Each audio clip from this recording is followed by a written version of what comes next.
All right. It is Wednesday, my dudes. How you guys doing? Let's spectate some TPC scrims. Only 2 days. Only 2 days until the last TPC Cup starts. So let's get into it. We're going to spectate just a couple of pro games like usual. Man, I'm getting more dogged again.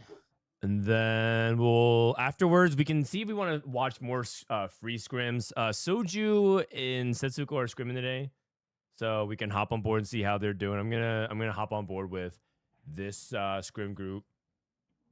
So I think everyone's kind of like trying to dial in for the last 48 hours or so. We got a good lobby here coming up, so I joined one of the good ones. Go ahead and cut the music. Cole, thank you for the 13 months. How you been, Cole? Already over 1 year. That's crazy. Galaxy says, no way. No, yes way. Yes way. When does the season end? The season ends in 1 month. It's the last month. We're officially in October. Happy October. Set 15 starts in early mid-November. So one final month. So get out all the complaining you possibly can. I've been saying this for a while. I'm saying this is basically my mantra for the next couple of weeks.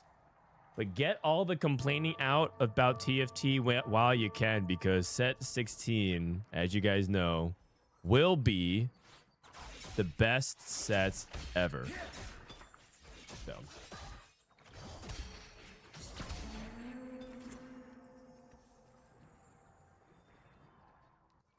Nicola, how you doing? All right. Hello, Bean. Hello, Baibu. 3 cost start. 3 cost start. All right. This is a pretty good diverse lobby. We have from NA, we have Setsuko, Torontotokyo, Cambulee. From APAC, we have Achi, Ssangyeop. From Europe, we have Ssiel. Sorry, Tarteman. Ssiel, I believe, is... I want to say he's actually Korean. Playing some Katarina. What's for lunch today? Same thing we have for every day, which is just we get like just have like a Soylent and a protein bar. I've been Titanic Titan. I wonder if Setsuko values Titanic Titan without items though. Probably not. Doesn't have items. Doesn't have any Malphite. Oh, he has a Viego pair. Maybe if this is the case, he'll take Patience of Virtue and go for max amount of rerolls. Tarman hits Janna 2 with Caretaker's Ally. That's insane. Doesn't have Veteran, though.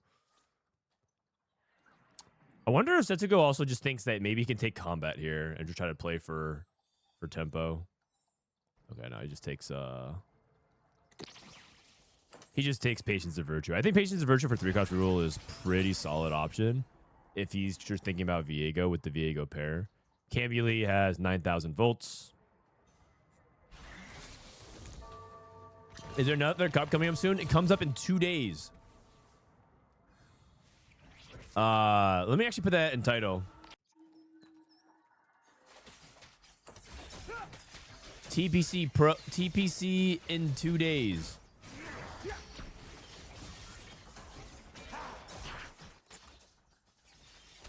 TPC in 2 days, you guys. Very exciting. And the reason why this TPC matters, I mean, I'll just say it until I'll say it as many times as people need to hear it. It's the last chance for a lot of these people to do well in the regular season. Otherwise, they're going to play in the relegation week. There's 2 stages of relegation. There's play-ins, and then there's week 1, and that's like their last chance. And then otherwise they're going to have to play for a spot to potentially go to get demoted into tier 2, or they can stay in tier 1. JC has a Viego too. Oh, with Pocket Recon Bob. Okay, so Setsuko just sells. Okay. He sells, and he actually bought his first shop with Syndra too. So, looks like he's transitioning to something else. He has Heart of Gold as well. Heart of Gold Syndra is really powerful if you have like an upgrade for it. If it even just farms twice, it's super worth. 4 gold on stage 2 is really insane. It's definitely worth the fruit. And with the upside of if he's able to keep his streak going. Super, super good. What's your opinion on Mortdog's question in his Discord? Oh, I didn't. You know, I'm not gonna lie. Ever since Mortdog stopped streaming, I stopped like checking his Discord as often. I need to check. What part of his Discord is it? Daily thoughts. See, Mortdog made a post in his Discord. We're about 6 weeks from the next set being on PBE. I'm pretty excited about that fact for a ton of reasons. There's just so much talk about in terms of TFT, and it's weird being so quiet not talking about it. Concerns of direction, potential new spaces to explore, big swings, stuff I want to be out there talking about, which leads to the hardest question for me right now, which was what I'm going to do for the next set cycle. I know this Discord will be biased, but I wonder if me being quiet the last month or so has had any real measurable impact. Should I resume anything like patch rundown or Twitter posts? Is it valuable to get back on that horse, or do I keep the ball rolling where I'm more in the shadows? It's a difficult call with a lot of factors. Anyways, yesterday's jam day, we played 6 games of our next set, was pretty darn successful. There's only a couple things left to finish for the next set, so I'm hyped to talk about it. Have a good October. I mean, I would say that Mortdog being quiet has had some impact, and I would say that it's had some impact on a lot of players feeling connected to like TFT, because I think, and I want to say this in the most polite way possible, but I think a lot of TFT players out there have developed sort of a pretty significant parasocial relationship with Mortdog, but like in a way that they feel connected to TFT through Mortdog, right? I don't like, they love Mort, they love what he does, and a lot of them value what he has to say and what he does, but like a lot of them sort of have this like their enjoyment of TFT is almost directly related to how often they're like talking with the lead dev. It almost feels like an inside scoop with like in a way that they don't get with other games, right? I regularly read posts and updates from like Magic the Gathering because I just think it's interesting seeing Magic cards. I guess I just like following Magic, and the dynamic of them, of like Mark Rosewater talking with his fan base, is really interesting right now because it's also quite hostile from some players who really don't like the way Magic the Gathering has been developed lately.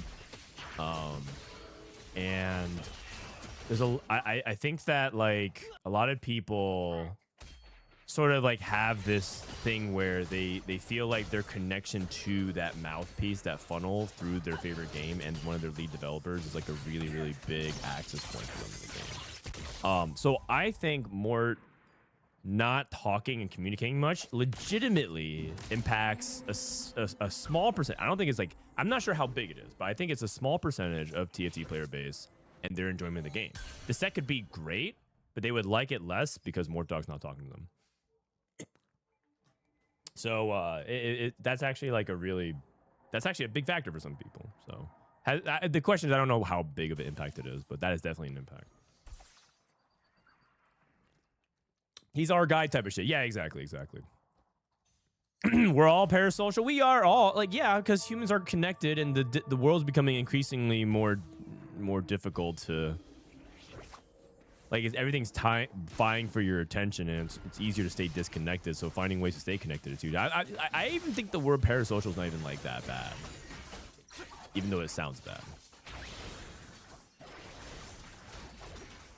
It's interesting to see him being quiet for the past 2 months, and now the negative Discord set being the worst it's been in recent memory. Yeah, I will say that part of it is because it just feels like so much has been misled. I will say, or misleading. I will say that if Mort was communicating a lot and being active this set, I would say that there would be a lot more vitriol thrown his way, because the amount of times the patch notes have said this has been fixed and it's not.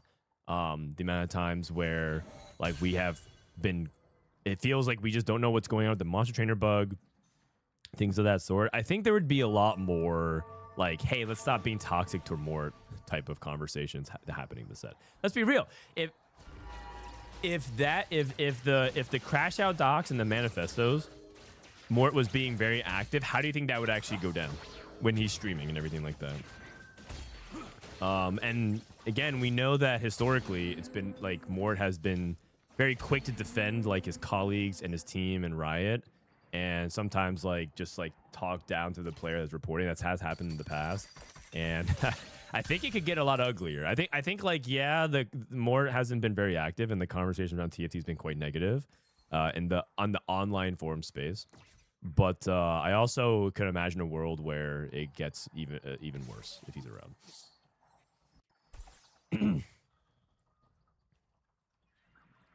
The Mark Rosewater hate has been insane recently, especially since obviously 7 sets a year is insane, dude. 7 isn't it also 4 UB sets a year? Like, isn't it like more UB sets than anything else at the moment?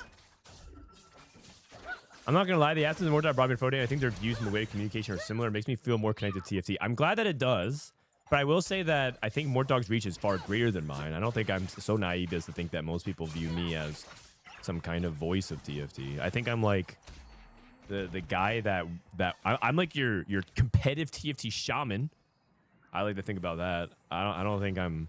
But the thing about speaking broadly to TFT as a game, as an experience, as something that is like a product for people, you know, as like a core gaming product for a lot of people. I don't know if that's. I can speak to the level of Mortdog, but I appreciate you hanging around, man. And you know what? If Mortdog comes back, I release any and all of you to go and and enjoy his embrace. The wings of Mortdog, the seraphim. Oh, Ferdinand, what elo do I need to be reached to be able to trash talk you? Well, since you're on twitch.tv, you can be just finish your placement games, honestly. That's like qualified enough. You can trash talk me at any rank. Now, I can't promise that you won't, you know, that you will get no timeouts. But I have never seen anyone be disqualified from trash talking at any elo. Okay, I would say, okay, by the way, we have Trickster Katarina. Trickster Katarina. I played this actually. I played a game of this where I think I took Build-A-Bud and chat made me take Recombob or something like that.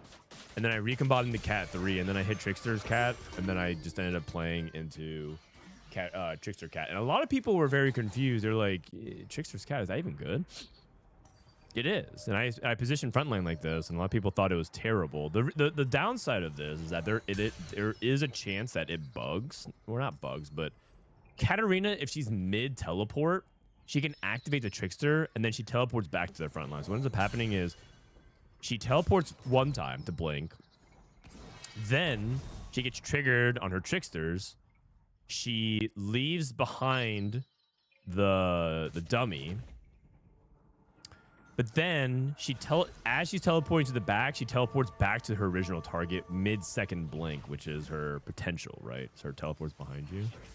So that interaction is very, very annoying. So it's sort of hard to manipulate in time as well. Like one of those things where you can't really predict when that's going to happen. You just know that it could happen. And that makes it difficult. The other element too, when you're playing Trickster Katarina, is you don't want Edge of Night. Have you seen the Japanese player test on Lulu thing? Yeah, I think my belief is that a lot of people have theories about Lulu, and I think a lot of them are right, but some of them are like a little bit too deep down the rabbit hole. Some of them are like, if you toggle Kog'Maw when someone else has Kog'Maw and rolling for Kog'Maw, they can't roll Kog'Maw anymore or something like that. And I don't think that's true, but I have seen like the clip of them doing stuff funny like that, and it looks like that could be the case. But I don't think that's necessarily true.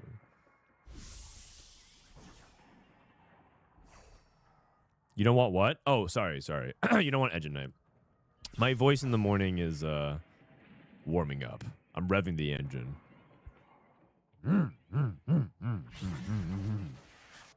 Gotta do a couple of those lawnmower pulls.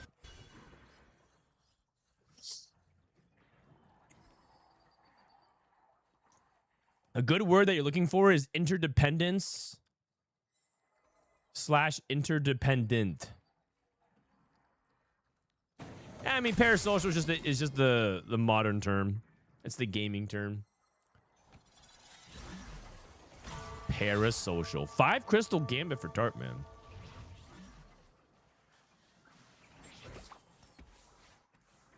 You prefer coffee or tea? I prefer. Depends on what I'm looking for. If I'm looking to like relax, have an enjoyable time, I think tea. Coffee is function for me. Like I drink coffee because I want what coffee does, which, you know, wakes me up. I like, you know, the smell of coffee, that kind of thing. I actually don't even like the taste of coffee that much, which is weird. I like the smell, but not the taste as much. But for tea, I could have tea like anytime. But the thing is, I can't always have like tea if it's like caffeinated. So okay, Torontotokyo still cashing out. Looks like he also went Patience of Virtue into Noble Sacrifice. Setsuko also playing Crystal Gambit. This is a very, very common strat, which is like you just play Crystal Gambit in the mid game. This is a very high mark. This is just a very common mark of Elo. You're going to see Crystal Gambit being really good. This is one of the things that they need to fix for next patch, which is they need to do Crystal Gambits. The Crystal Gambit's too strong in the mid game. And then taking a look at other people's Soul Fighter, looks like Viego 2 is win streaking really nicely. Cambulee with an early Yasuo 2 is also looking good. Kog'Maw with Star Guardian Core, having Kog'Maw hold items. Kog'Maw's a pretty good item holder now, I would say, in the mid game. What do you think will be the fringe lines that provide edge this weekend? I think there's going to be a lot of niche rerolls. Like, I think if you know how to play, and I'm just going to pull off the TFT Academy tier list here. Since we're at the end of stage 3, it's creep rounds. So I would say that if you, like these lines, everyone knows how to play. I would say that if you found angles into Kale, because Kale is like hard to pull off, but she is good. I would say, I mean, a lot of people are trying to go reroll Janna, but it feels harder to pull off. I would say Crew is also one of those like lines that a lot of people try to stay away from, but if you understand how to play it, it could be good. Another one that I think is actually kind of underrated in general is Malzahar. If you understand how to go into a Malzahar 3 game, I think that could be pretty solid. And then I would also say the ones who are good at pulling off Fast 9. Fast 9 is not unviable. It's just quite hard to pull off. So if you can like get into a Fast 9 spot, I think those are like some of the major lines that people will have a lot of like potential. He's skipping Varus. Interesting. Usually you can pull like a Varus to play, especially if you have Cassante. I guess he wanted to say like, oh, I don't pull the Varus until I find the Jinx and the Poppy. I mean, it's also a really hard roll down. He had like a lot to do. Also, no frontline items. He missed a Jinx. Oh crap! I thought he had. I guess he has a Jinx pair, so he missed Jinx too. That was a lot. He also missed on the Gather Force, so he loses this fight. Uh-oh. Torontotokyo. Not the cleanest roll down. He's a little bit of an older gamer, you know. Okay, Setsuko, is he cashing out now? Open the chest. He's greeting again. He's actually pushing. 56. Can he go item augment here? Forge or customization?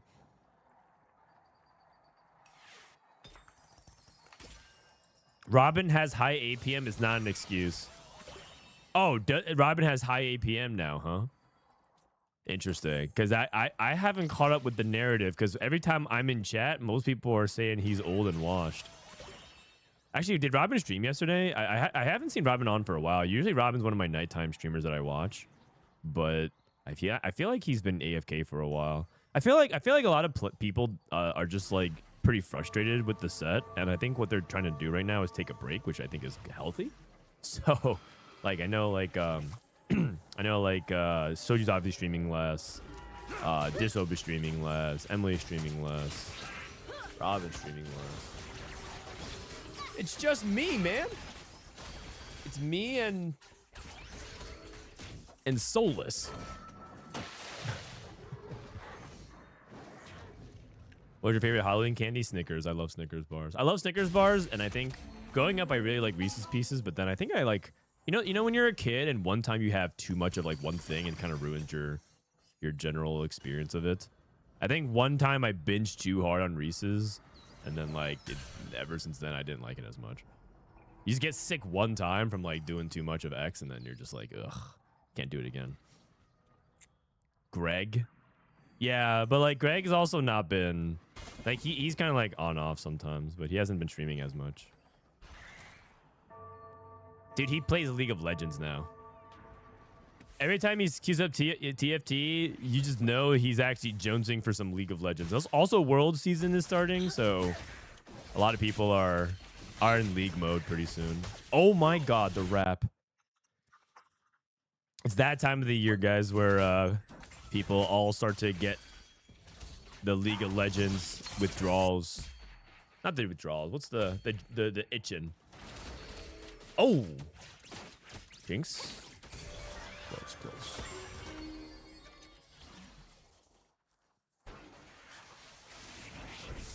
What would you angle if you got an emblem cash out from Crystal Gambit? An emblem? It depends on what emblem. You can't just play like any comp off of any emblem. But I would say some of the most generic or some of the most flexible comps to play with emblems are a lot of mech related ones and Star Guardians. They're both really good at using emblems in general.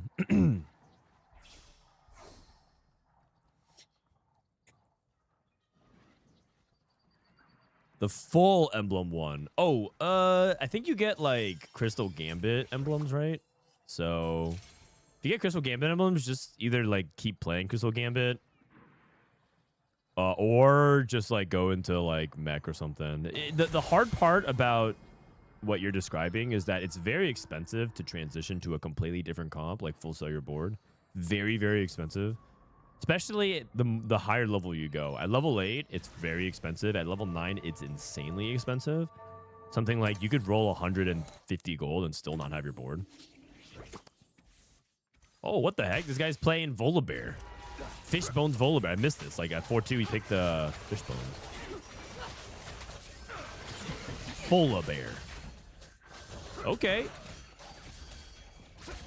Okay. Kind of cooking. Kind of cooking.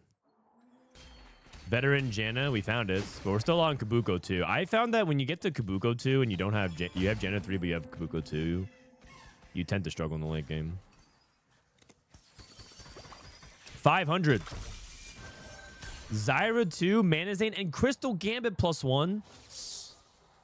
Yeah, that's not the emblem one that you were talking about, right?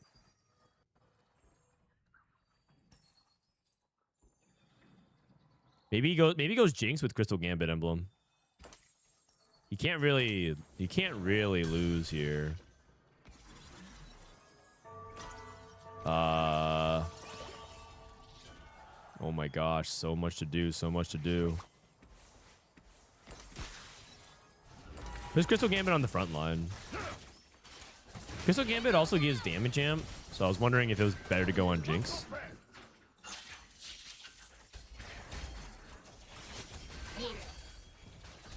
Yikes. I think Setsuko might be dead. Oh, no. I think his cash out was really bad. He might even reforge. He might even reforge. Actually, I think that's the play. I think the play is to just reforge Seraphine. Oh, no, he's just full transitioning. Oh, he's going straight into 7 Crystal Gambit. I thought like he would just stay on Star Guardians and then reforge it. But he's probably thinking it's just too hard to pull it off, so just transition to 7 Crystal Gambit and see if that's enough. He has to use all his free rerolls as well. Rom 2. So J4. Ash 2. Okay. He needs to do his full turn. This is extremely hard. No cloak for Kraken. He needs anti-heal. Needs to do his fruits. Poppy can come out.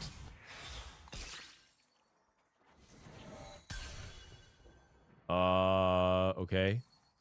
I'm worried how much he's rolling and how little he's doing for his board. But he might, because like he's not getting the items off. Okay, he got it off.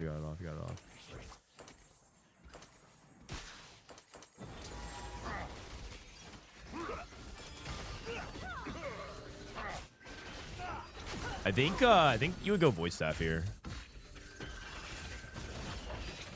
Wow, that was an extremely hard turn. He pushed it to the wire. Oh my goodness. He cannot lose a single fight. He can rack up some Poro champs, but even by the next stage, he's still gonna die to 1 life. Or to 1 hit. He has Swain 3. He has Swain 3. So he can actually triple dupe Swain for Swain 3, which is pretty huge. And then he can play Gnar, I guess. For the Luchador. Okay. Okay. He might be back. Body change. I'm a fan. Is there any Akali in the lobby? This is the moment where you have to scout for Akali. There is Akali, but it's not a threat right now, and he should win these couple fights. Torontotokyo against Achi.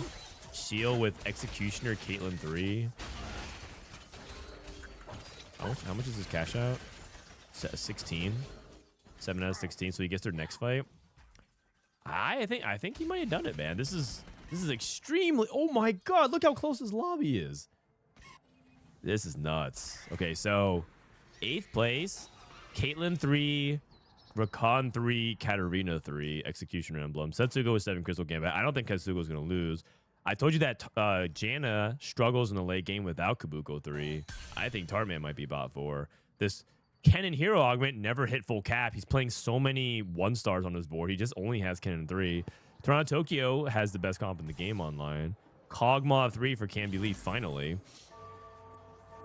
But he's still on Yasuo too. Who is going to win TPC 3? Disso. Disso. Come on. And the craziest, everyone could theoretically live, by the way, I think. Oh, no, they can't. 1 person has to die. Cam at 3 HP. Achi lost as well. Oh my god, no one's dead yet. I think only 1 person dies. What? Tartman? Oh no, Ssangyeop died as well. That is crazy, man. The Caretaker's allied Janna 3, and then the Kennen Hero Augment that hit kind of fast. Oh my goodness. It is so close. The margins are so thin. Swain 3 is cracked. Yeah, Swain 3 is pretty good if you get a setup for him. Swain, they buffed his, they nerfed his like initial cast, but his subsequent cast got buffed, meaning that if he's strong enough, like if he's durable, you can have him kind of scale throughout the course of the fight. I think Setsuko made a comeback to get to the top 4. I wonder if he won the game. Like, does he have critical mass? Oh, he cashed out. He cashed out grabby hands. He cashed out the grabby hands.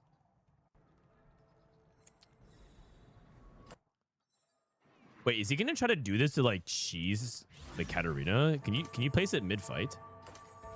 Okay, no, he doesn't. I was wondering if like he was trying to place in the middle of the fight to like try to yoink the Katarina or something like that. Also, I'm not sure if you guys saw the change to Fishbones. They're actually taking away Fishbone's range extension.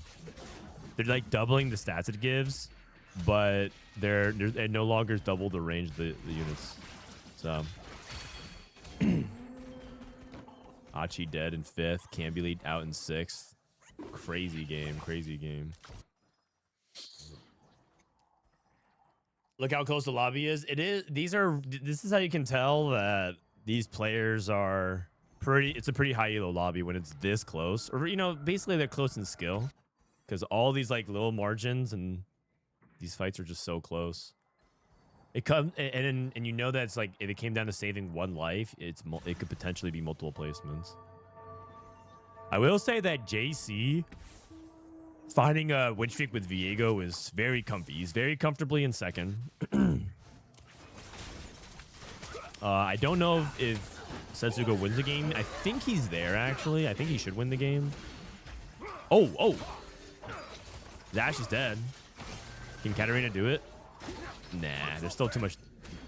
I mean, this Caitlyn can actually finish it off. Oh my god, something blocked it. I didn't see what happened. Wow. Wait a second. Torontotokyo and Setsuko, 1 life, full streaking. The plant? Oh, the plant. Oh, you're right. The plant resummoned and blocked it just at the last second. That's crazy. And now he has so many poros. He has 10 poros. Setsuko's at 12 life now. But again, you take... Or 14 life. But you take 12 base. So Setsuko could lose by 1 unit now. He's built 1 life buffer. Like 1 unit, 1 life buffer. 1.1 lives.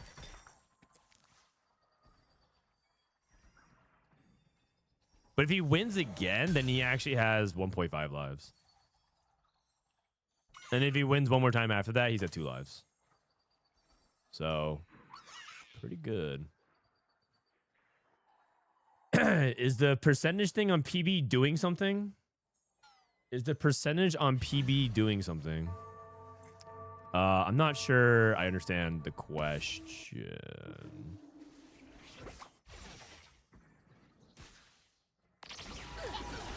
What does the Poro do? Every Poro that you collect is 1 damage reduction.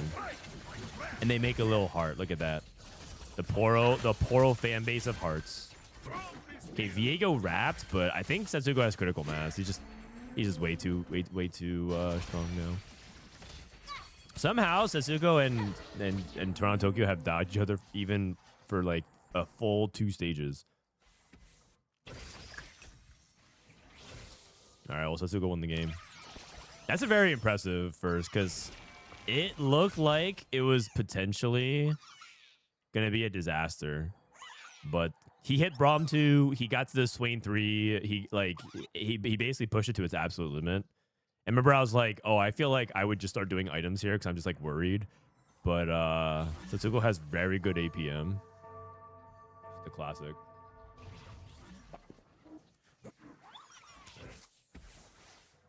They changed a lot of text on PB to say percentage AD instead of XAD. Okay, it's just a tooltip clarification because a lot of people don't understand how AD works probably.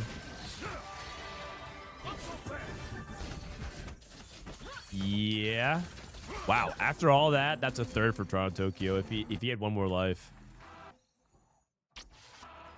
And JC very comfortably takes the 2nd place. Nicely done. Man, I'm getting more dogged again. Bluebird, thank you, man.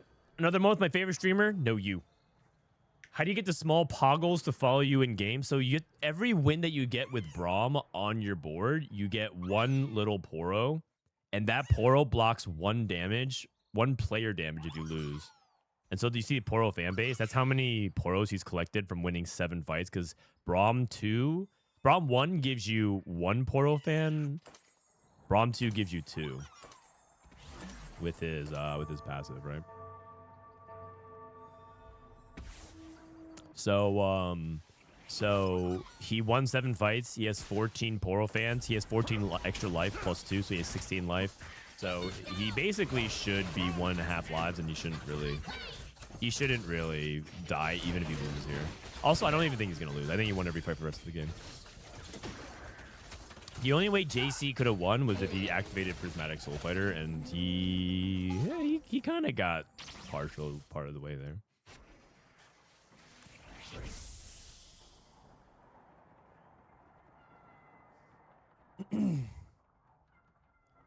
All right, have you seen this?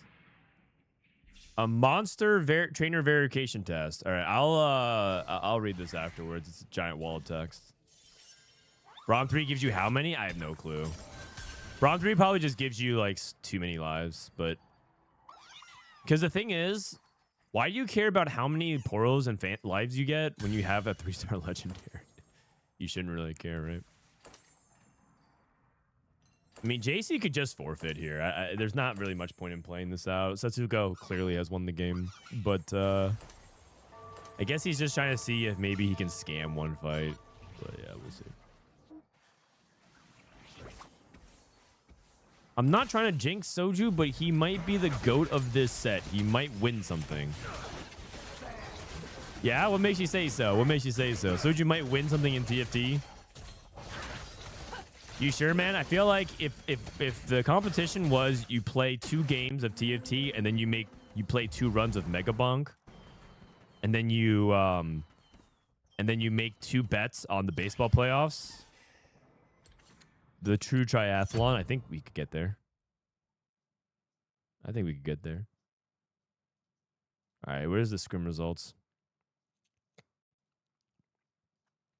Okay, so, oh, wait, Soju is number 1 in points. Oh. Wait, his scores are 1, 2, 3, 4. Wait, I don't like the way that's trending, though. Soju's number 1 in points, but his scores are literally descending. Also, Setsuko is number 1 in points, too. 6, 1, 2, 1. For some reason, 6, 1, 2, 1 sounds better than 1, 2, 3, 4. This guy is not lost. It's because it's EWC Soju. EWC Soju has put so much work in at the beginning of the set that it just carries over. And then also, he's been doing well the past 2 cups. And kind of like what Dishsoap was saying is like, this patch is not too different. It's not too dissimilar from the previous patch. It's just like you have to update. You just basically do like a general update, but you don't have to like relearn the game compared to the last patch, because last patch was also Star Guardians at the end of it, right? The B patch, 15.4B. All right. Wait, I think they're making a new lobby. Maybe we gotta watch. I have to watch the goat in action. Soju, Prestivent, Travis, Enzo, Asta, Crazy Moving, Double 61, K Bao Bao. That's a good lobby.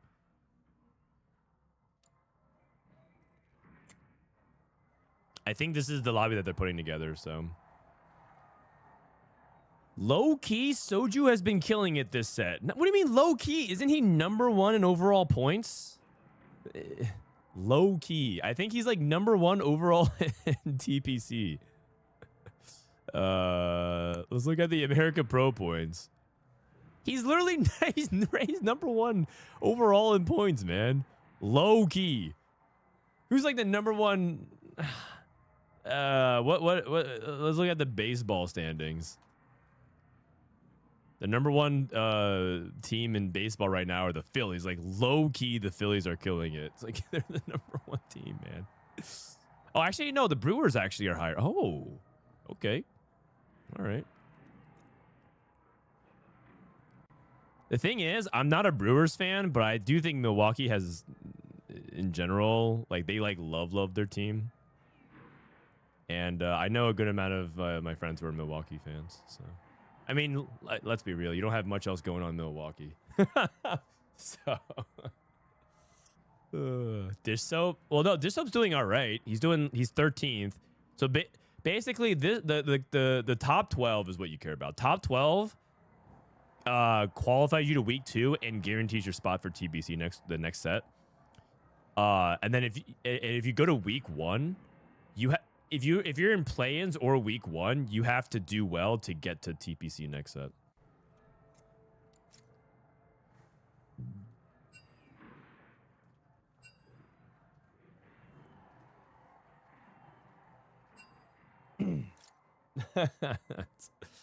All right, I think they're waiting for Dish Soap's game to finish here. The Blue Jays are doing well. Yeah, I don't really. Okay, the thing is, my team are the Yankees, so I can't root for the Blue Jays. But I don't dislike the Blue Jays. I just hate the Red Sox. But it's because Boston fans are insufferable.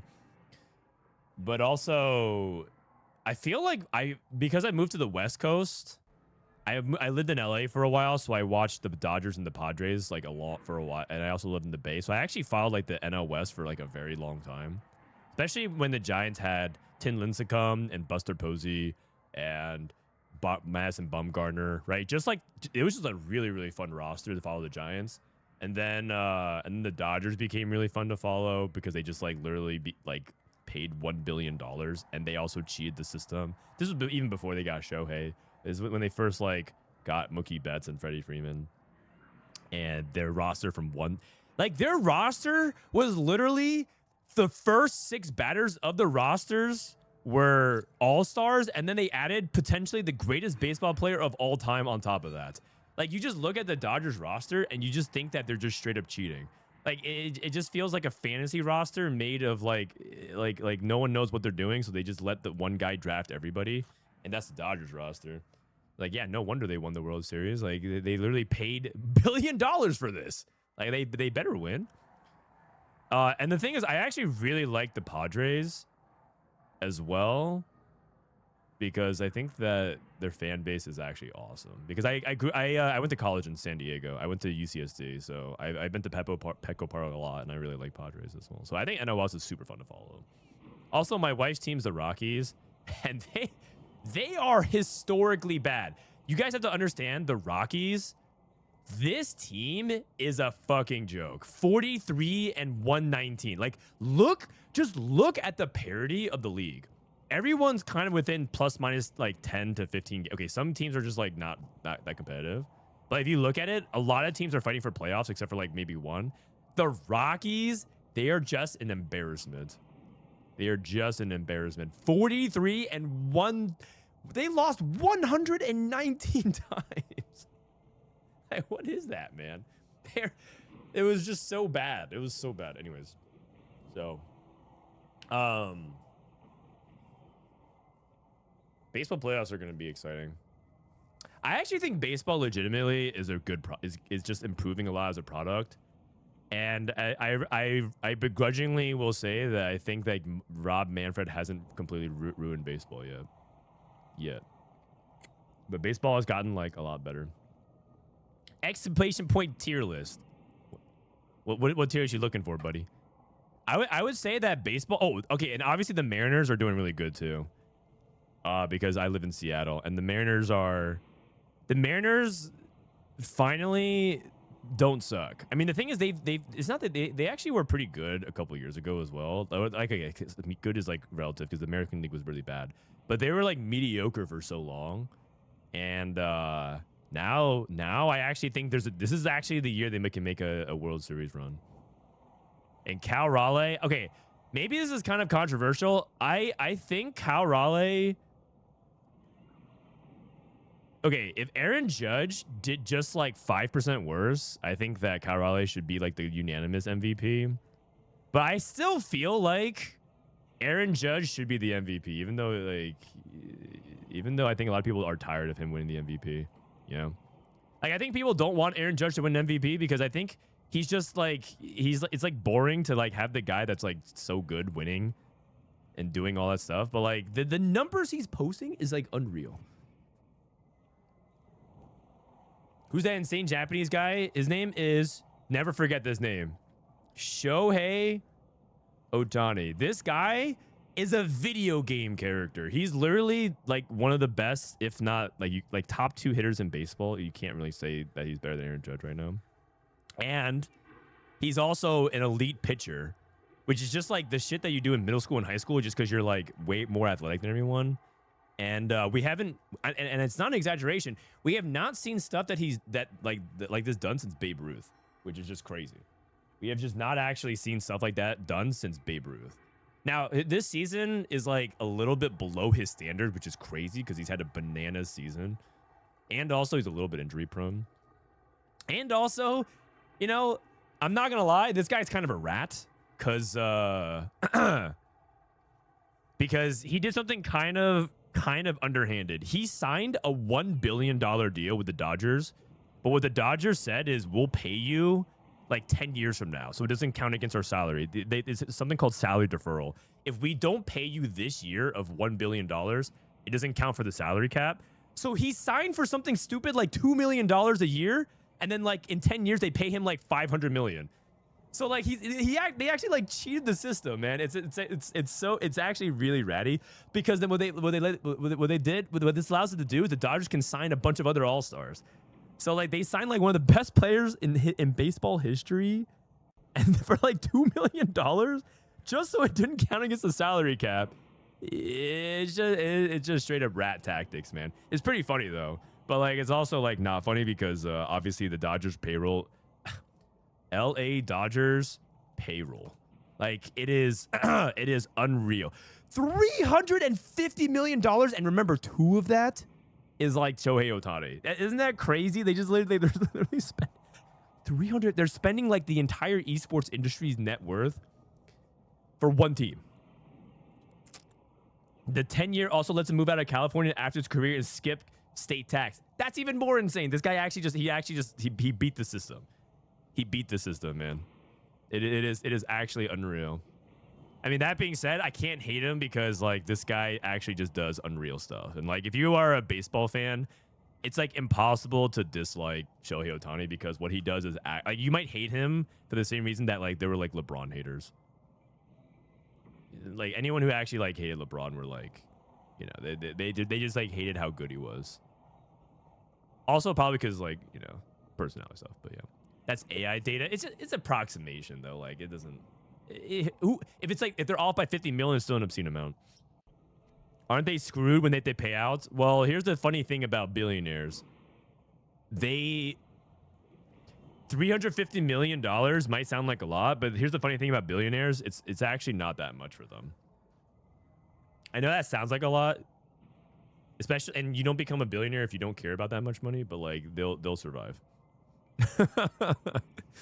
They'll survive. The thing about billionaires is that they're so good at getting money that 350 million is something that they're going to be unhappy to lose, but it's worth it because they have a lot more. What up, Yaza? How you doing? His cap hit is still 30 million. Don't get me wrong, it's not a lot, but it's still a sizable amount. Are we talking about Shohei? Light work. Look at the football teams in here. The teams being the contracts being tossed around in football are also insane. Especially when you start talking about like how much money the Saudi government was throwing around. That was also ridiculous. Is there anyone streaming these scrims? This one's going for a really long time.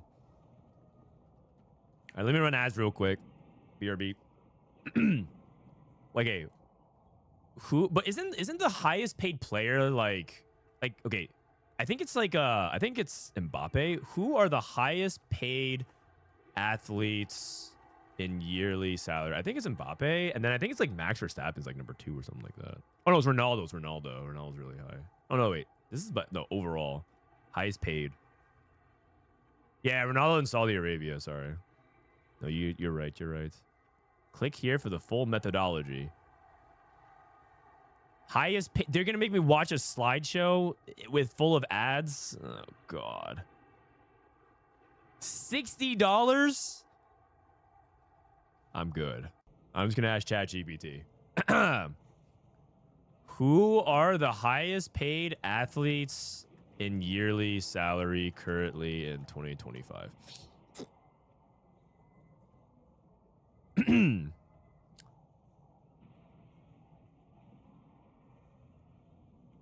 Okay, Cristiano Ronaldo earns $225 million from salary.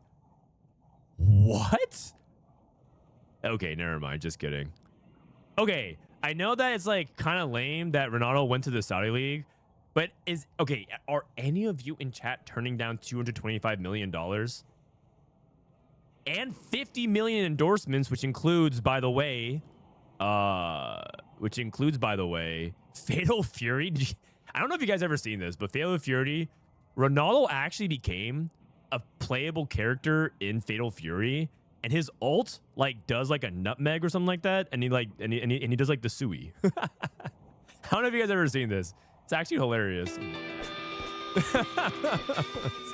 He's actually a character in Fatal Fury, the fighting game.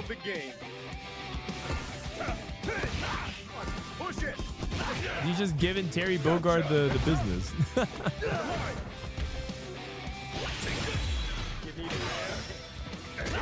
No. Show the ult. Show the ult.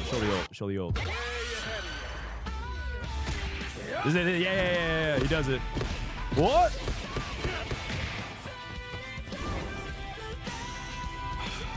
This is it, man. I'm getting more off the game.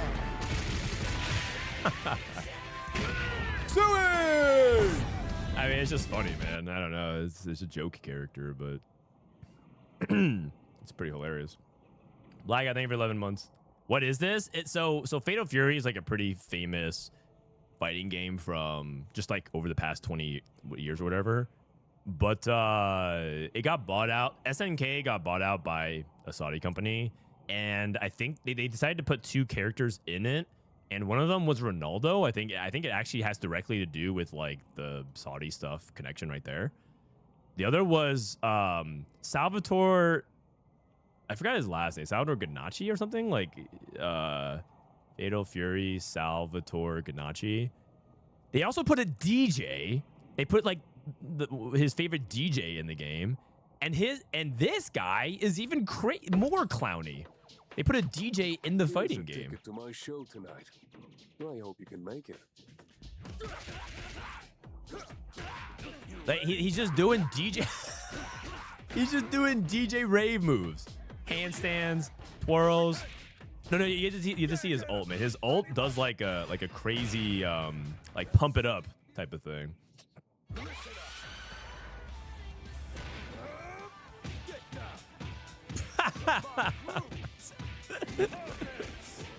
This is this guy's ult.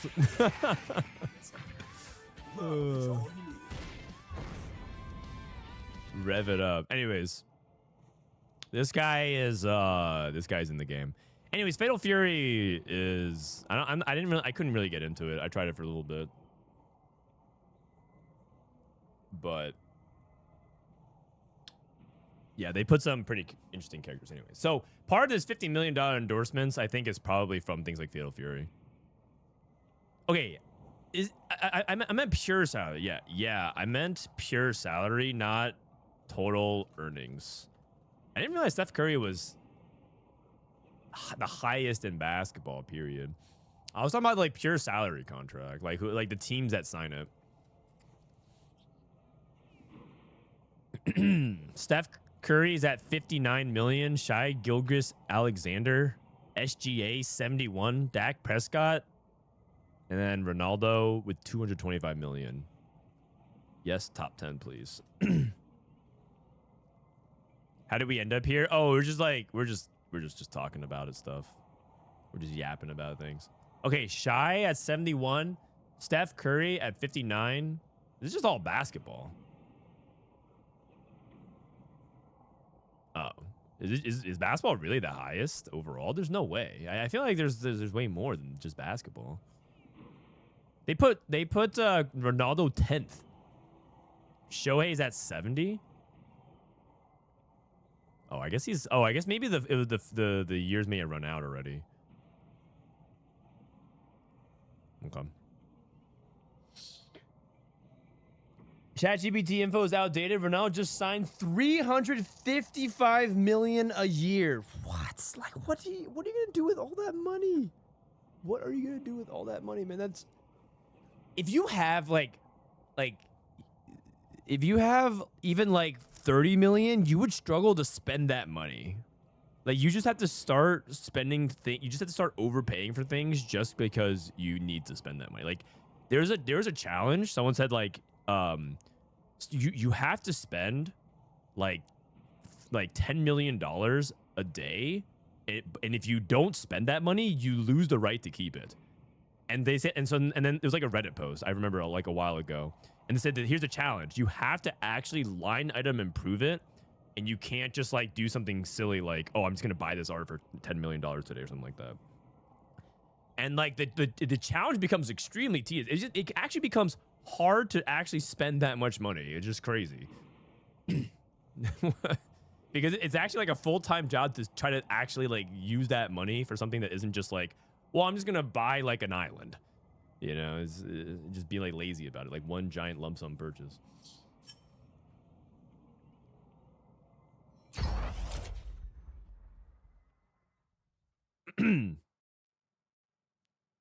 There's an old movie about it called Brewster's Millions. Yeah, it's a common premise that people like to throw around just because it's like fun and interesting.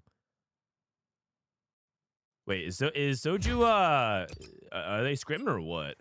Title, Prestivent? Are they in the same lobby here? Soju? No, Soju's in the lobby with Setsuko, Achi, Lyris, Summertimer. Wait, let me refresh. Oh no. That's a different. That's the top 8 standings. Soju's in the lobby with title 67. Oh, I got the whole vitality, guys. I have Soju, Prestivent, Milk. I have Reven, YBY, and title. Okay. Summertimer. Summertimer's a good player. I think most people understand that like Summertimer is a good player. I just think that he sort of was like a really dark horse to win the tournament for Worlds, and it was like sudden death, and people were expecting Achi or Weijin to win. So it's like he was definitely like a player that is like, it's like he's like not undeserving to win. Like any player that makes it that far is like good, and like Cambulee also was in that lobby as well. If Cam won, I would have been also been like, okay. But Cam was like really far behind. I think he's like one of the only players that like felt he was behind the entire day points wise. And so if he won, it would have actually been a full scam. Reven says he needs at least a top 8 to stay on TPC. Does he? Let me see. Anyways, competetft.com. Let's look at the pro points. View pro points. Number 1 in points earner, k3soju. Prestivent, Marcel, Quintanilla, Cambulee. EMEA. Reven is 15th. Okay. So Reven, it's because Reven did so badly the first cup. If Reven did slightly better in the first cup, he could be in there. But top 12 guarantees it. Otherwise, you play in week 1, and then you have to advance from week 1. You have to remember that just because you're not top 12 doesn't mean you're eliminated. It just means you're not guaranteed. Then you just have to play in relegation week, which is going to be hard. Didn't Reven do well in both TPCs? Only in the second one. The first one, he went like almost dead last.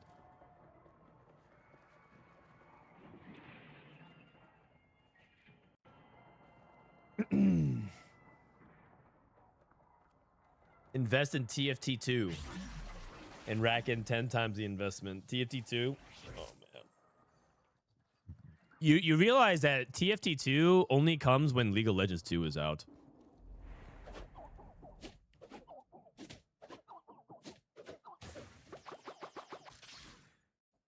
I mean, I don't think TFT will ever become more popular than League, personally. I would it's a cool world to think about, but I don't think it'll ever become more popular than League of Legends. But I could definitely see a world where like it shares the client in a meaningful way with League of Legends. Because right now, TFT is still sort of tucked away in different parts. Like it's growing more and more, and Riot's trying to develop and invest more of it every time. But like I could see a world where like it becomes like more than just a League of Legends. It's just like their Runeterra launcher, and then in it has TFT and League, and that from there it kind of creates its own thing.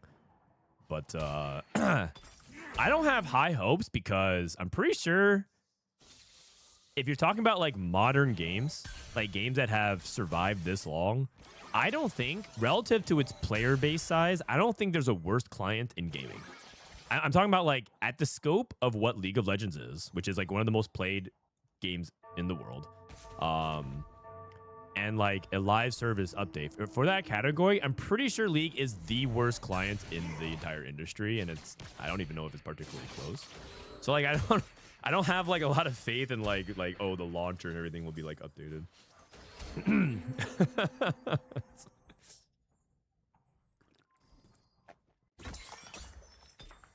This is Soju's POV. Augmented power, crafted crafting, and AFK. Jace pair. I don't know if Jace pair is enough to want you to go Caitlyn Jace or Battle Academia, but we'll see. Okay, Pandora's. This is Prestivent. Battle.net is pretty bad. Not really, actually. The problem with Battle.net was that they made a bunch of bad decisions around like UI stuff, but the Battle.net itself is actually a pretty, they theoretically made more robust options. It's just that Blizzard was just like, I just think that like Blizzard it was more about the bureaucracy and like the way things were like structured more than the actual technology. The actual technology of the Riot client is just like, it's just bad. It's just bad. I have never, I talked to a good amount of Rioters. I've never heard Rioters ever say anything positive about the client. They've always just like sort of been like yeah, you know, type of conversation. But I've talked about like BattleNet with Blizzard people in the past, and they're like, no, it's like actually quite good. It's just, you know, we're not using it well, type of thing. All right, let's go over like people's openers. We have Pandora's Bench for 60-second. I think China players are definitely worth watching a little bit closer to see how they're doing, because I do think that China last patch was ahead, but they played against APAC and not NA and EU. So I want to see if 60 seconds got something. YBY took branching out into Star Guardians. Okay, very, very good. Anavi too, early. Very nice. Very talented. Item grab bag into Vow for Milk. So just a generic opener. Looks like he's just playing like Bastion, Prodigy stuff. Soju hit over 9,000 Yasuo, so he's going to go for Yasuo 3 Bastions. 60-second with Crystal Gambit. Component grab bag. Pocket Recon Bob into Yasuo 2 for Reven. I don't know if this means Reven wants to go into Yasuo reroll. He does have Garen 2 as well. The thing about Yasuo is I think that unless you play him from really far ahead, which I guess Reven is getting towards because he has the Yasuo too early.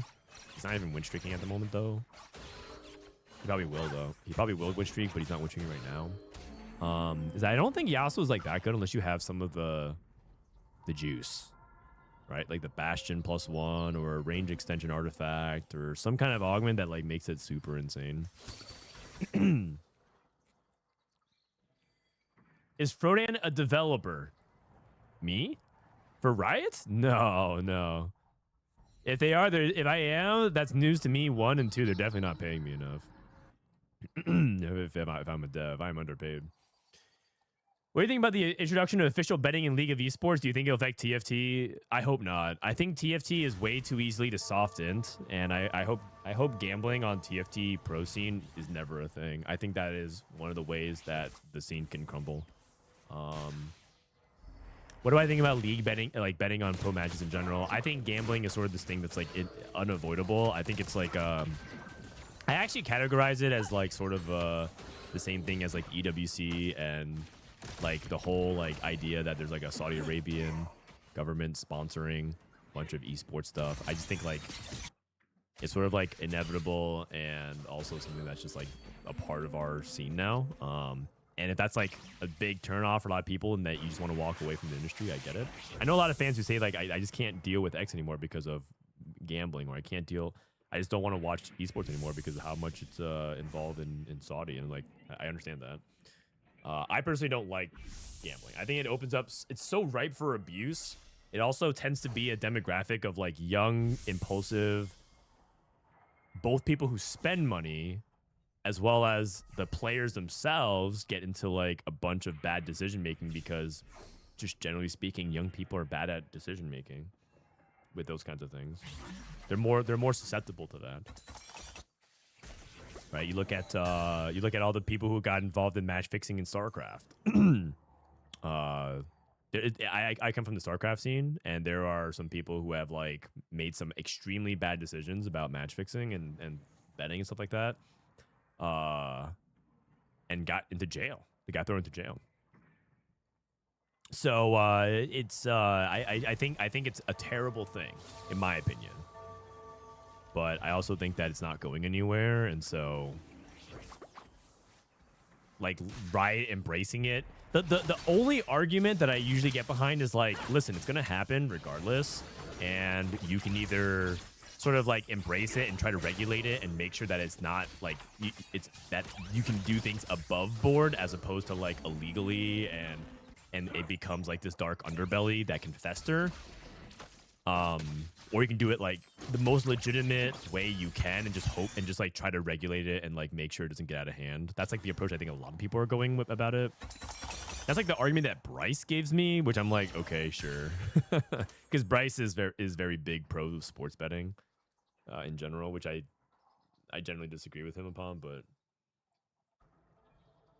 I just think it's too much, man. I just think it's too much. Like every day I tune in, like the worst thing about being a sports fan right now is just like the parlays and the gambling and like people just like getting abusive towards players because it's the end of the game and they're not like the game is like over by 13 points, but like they need to hit on their parlays, so they're like yelling and being abusive to the players. So that is just like so cringe, especially if it's like college kids, you know, like university kids. Like, come on, you're just being fucking embarrassing. So, anyways, that's just like its own can of worms. Is Soju going to play Crystal Gambit when he loses a round? I don't know, because I actually think that his openers, the fact that he win streak with over 9,000 Yasuo is really good, because this is the weakest Yasuo will be, right? He's racking up the stats. So I think this is a really, really good start for Soju. Good start for YBY. Prestivent's loose streaking. I'm curious what Prestivent's going to try to play with his Latent Forge and a Pan. Very, very open-ended. No slams, open sword, open firing pan. He could play anything. So he'll be a player to keep an eye out. I think he's angling towards either mech or Star Guardians. I think he's like flexing between, or he's like keeping himself open. He's not like flexing, but he's like open. Do we think it's a better spot for Yasuo, the Pocket Recon Bob, or the over 9,000? I think Soju is a better spot for Yasuo, personally. The Gold Orb. Gold Orb for Reven. You got a full item. You got IE. But the thing is, I think Reven is like he's like, the thing about, oh wait, actually he's playing blue buff. He might be trying to play Janna. No. He's playing Smolder Yasuo. Okay, never mind. The thing about Reven is that he's the kind of player that says like, I know that these players are better than me, so the way I can get results is to try and simplify my game plan.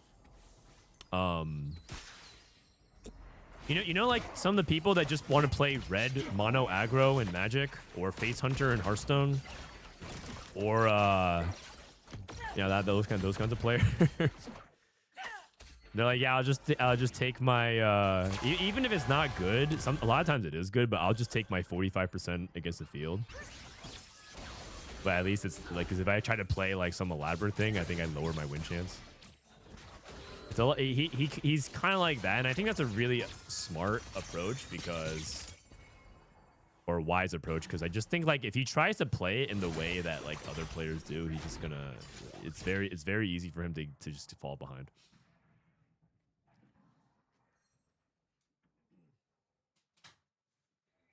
Is over 9,000 Yasuo even good?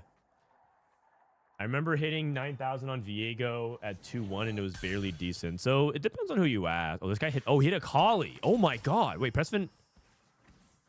Wait. He has 2 pans. Okay, so he can make... Okay, he can actually do something kind of crazy. He can actually play double Executioner Emblem and go for 5 Executioner Akali. That is ridiculous. He has 2 pans. He can go 2 Execution Emblems with the 2 gloves. Okay, he makes it as well. And he can go Nashers into Akali, and then you can go Executioner. But I guess you don't know who you want to put it on, right? Who do you put the Execution Emblems on? We went Nashers IE. Going for double Nashers. You can play Executioner plus Supreme Cell. Oh yeah, but the thing is you can't kill your bow.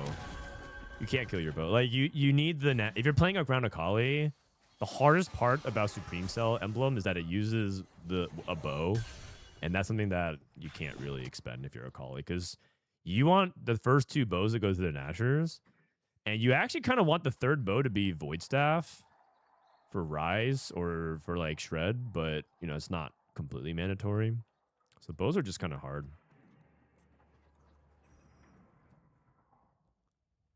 Mono red has so much nuance in Magic. I mean, I'm not saying it does. So did aggro in Hearthstone. Like Face Hunter also had a lot of nuance, but it doesn't take away from the fact that also you could play it, man, I'm getting at a lower level and also get pretty good results with it. This guy has +2 Star Guardian, by the way, and get results.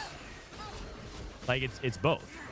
Both can be true. Like at the highest level, it's like hard to like execute it because people are better, but also you can get a lot of easier results and just farm free wins. Both are true. Remo Den with over 14 months. What's up, Night Saver? How you doing? How are scrims? We got a pretty interesting scrim. We somehow have 3 members of Vitality in this lobby. And also YBY, Title, 60-second. Some of the best in APAC in China. And then we also have Reven and Travis. Travis also qualified for Worlds, it said. By the way, do you guys see? Very hype. Worlds is finally converging into LAN. Worlds is converging land. They're going to have all the Americas and EMEA players go to Spain. They have all the APAC and CM players go to China. Last set, they almost had like land. It was like 80% there. But for this set, it is going to be all land in 2 locations, which is be fun.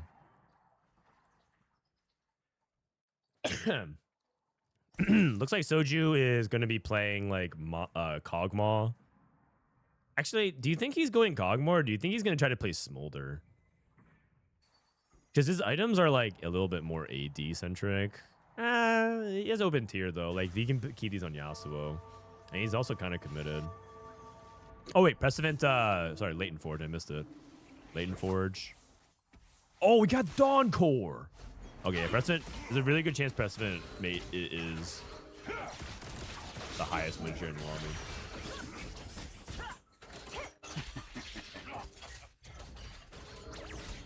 It's pretty much a World's final lobby. Yeah, exactly.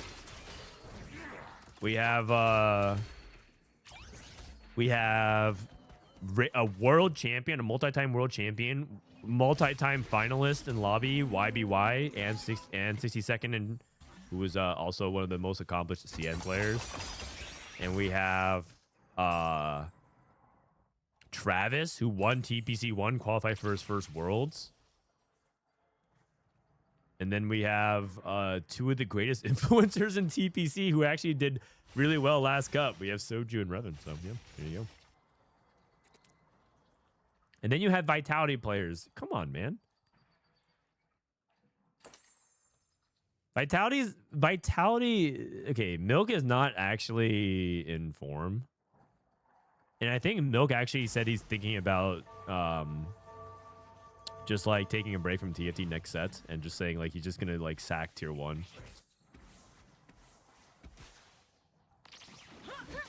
I think Milk is enjoying traveling like a lot. So basically after EWC, Milk decided to book like a worldwide travel tour in Asia. Like a full like Asia. Okay, it's kind of weird to say worldwide. He basically he's like traveling all of Asia and going from country to country every few days, new place. And he said that it's just been the happiest he's ever been in life. And so I said, that's great, man. And he's like, the thing is, like, I'm so happy that I feel like I should just, like, if I just, like, de-emphasize TFT and try to come back the following set, I feel like I'll be just much happier in general for the EWC qualification set. Now, the thing is, I think that, I'm not sure how to exactly say this. I think that TFT used to be a game where if you took a break for like a set or 2, you could take a break for a while, you come back and you could plug right in. And you can kind of like, you know, all those fundamentals and stuff carry over. You're good to go. But I'm starting to believe that at the highest level, it is important to keep playing and stay engaged because you just kind of fall behind on the accrued knowledge over time because there's like a lot of things that are just built in and left over that you just like carry over. There's a lot of like random just knowledge that you just pick up and skills that you just kind of develop over time. So I think that if you're like a player that plays like one set once a year, I think, and you used to be at the top level, I don't think it's as easy to plug in and just be like, yeah, like I can get back to the top as easily as you think. I think there's elements of it that, you know, obviously if you're a good player, you can like figure it out. But what I'm trying to say is that it's becoming increasingly difficult to stay at the top in TFT. And I think if you take extended breaks, you unironically become washed. When I say breaks, I mean like you just don't play for like a set or 2. Not like, oh, like Soju takes a month off because he, you know, is burnt out from streaming.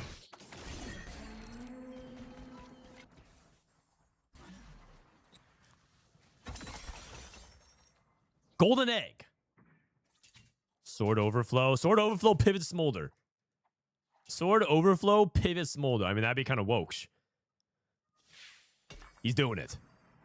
Oh, no, he has Pandora's. What am I talking about? He has Pandora's. Wait, unless? Wait, he went for smolder. Okay, don't you actually think with all these swords, you should actually just go for smolder 3 and then just roll your Sunfire, I guess. I don't know. I guess he's just gonna try to go for it. Kog'Maw 3, Kog'Maw 3. This is 62nd, trying to make his full chance. Oh, he took Call the Chaos! He took Call the Chaos and he got an RNG Golem. Oh my goodness gracious. Oh my goodness gracious. Radiant, wait, that's actually not even bad. Radiant Stoneplate, Light Shield. The problem is that he's playing a composition that doesn't really lack the front line. Like, you can see that his front line's already pretty full, so it's not like it's that important that he got this. But I'll also say that it's a pretty good golem.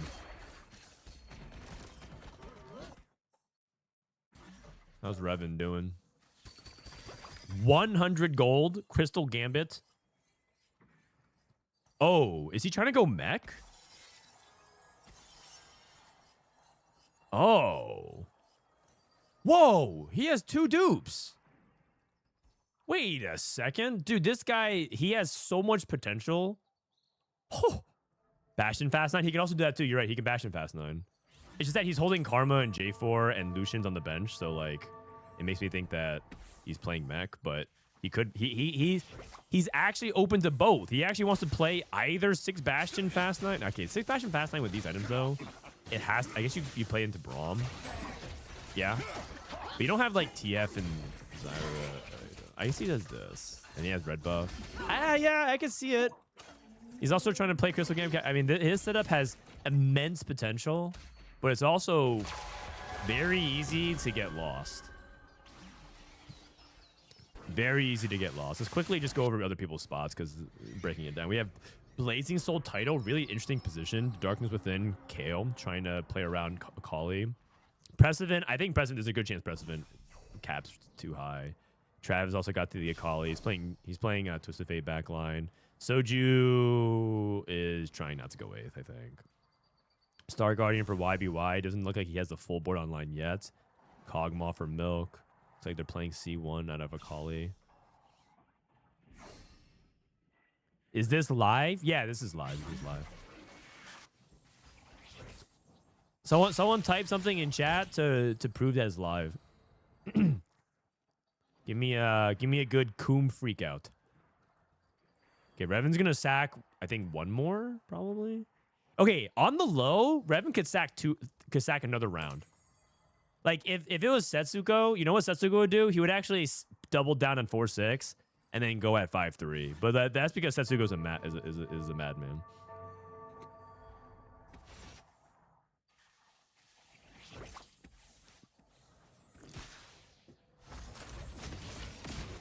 So he's second at 15 life. 2 mech pilot.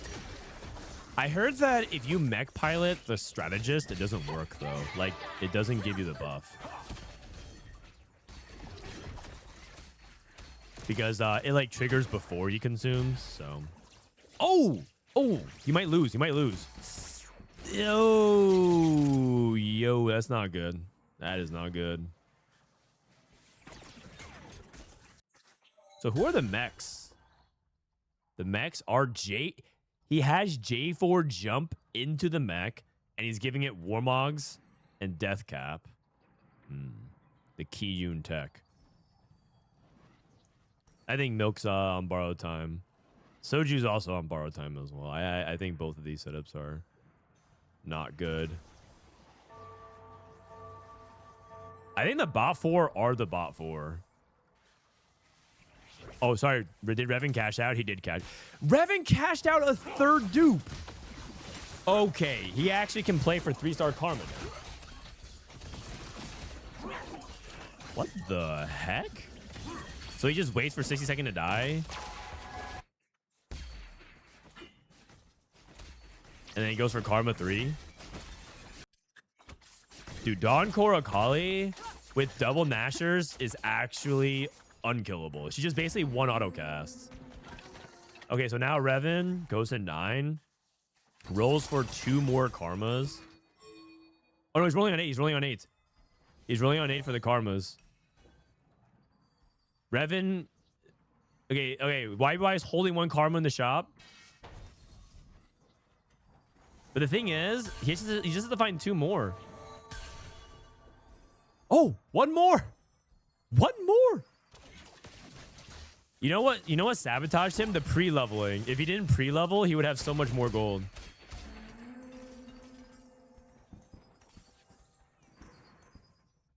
You know, I just give him a 4th dupe. Why not? 1 more Karma. 1 more Karma is all he needs. It's actually so close. Okay, the thing is, he could also, on the low, go for Jarvan 3 if they're not careful as well. So YBY holds 1 Karma. Title's holding 2 Karmas. So Reven has 5. So there's only 2 left in the pool.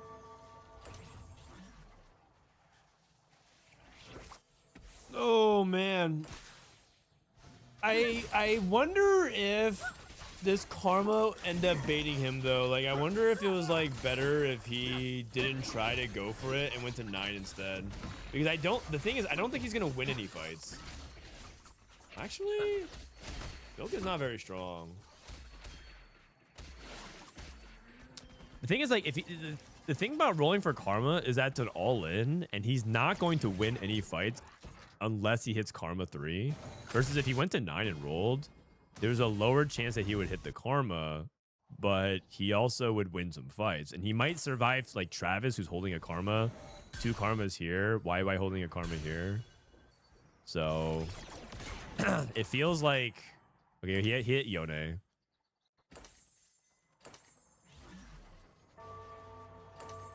Do you not try for Dark Amulet with Dawn Core instead of Crimson? I don't think you need it.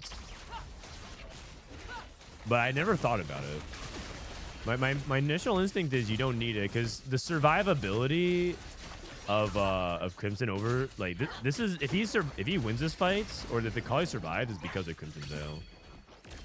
Hopefully he loses the titles board though.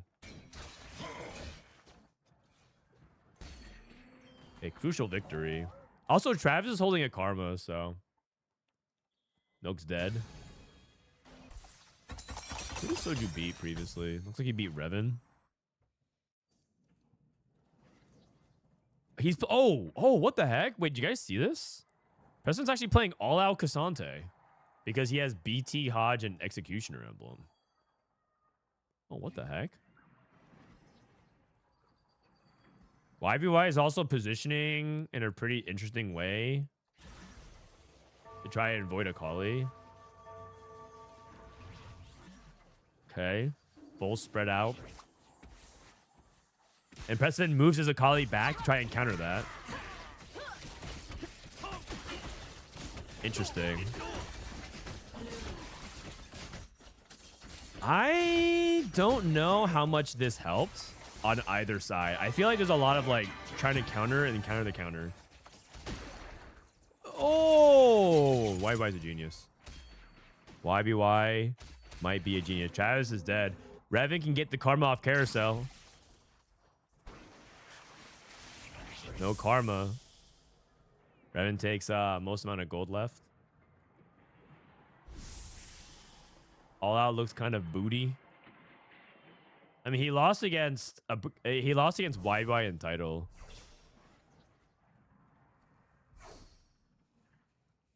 I don't think there's any shame in that. 1, 2, 3, 4, 5 for Soju. I think Reven does. If he doesn't hit Karma, he's just guaranteed dead, though. I think. There's 1 more Karma back in the pool. You gotta roll. You gotta roll. You gotta roll.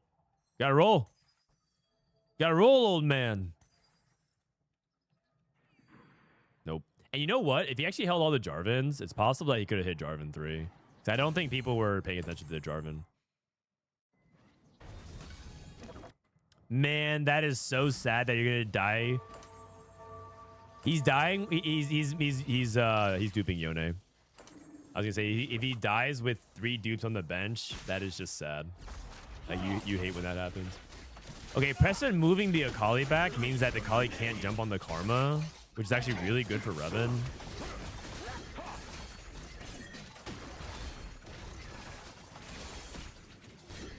Oh, never mind. Reven's dead. All right. Well, it was a good try. It was a good try. Another top 4 for Soju. Not bad. J4-3 is pretty ass. Do you think he loses these fights with J4-3? I'll wave a 1 and he has Jarvan 3 and he has Yone 1. Do you think he wins or loses?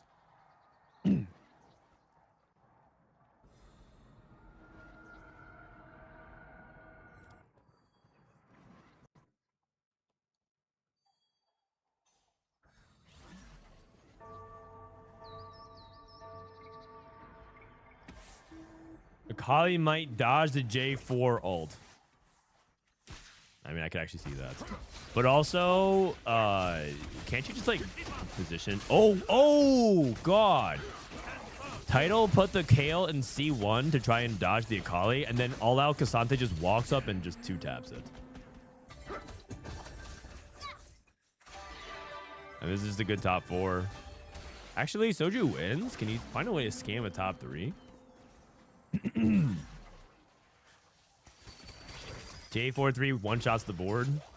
I mean, Twitch chat's convinced that 3-star 4 costs are bad. Or rather, they think 3-star 4 costs that aren't like a carry are bad. In reality, what ends up happening a lot of times is like Twitch chat is even convinced that Ashe 3 would probably lose to like a Akali as well. Look at the AVP though. Maybe the AVP tells a different story. Like, you know, this is actually going to probably be the most surprising stat. It looks like Poppy 3 is the worst 3-star 4 cost, but a lot of people would be convinced that it's like probably like top here. And then Jarvan's actually number 1, tied with Jinx. Uh-oh. Does Title lose? I think Title might lose here. Wait, I think Soju might be dead. Dead to crab.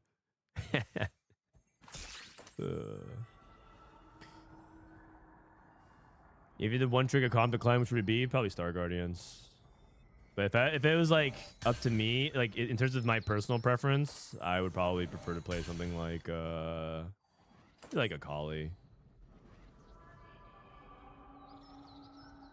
But you could probably one trick Star Guardian.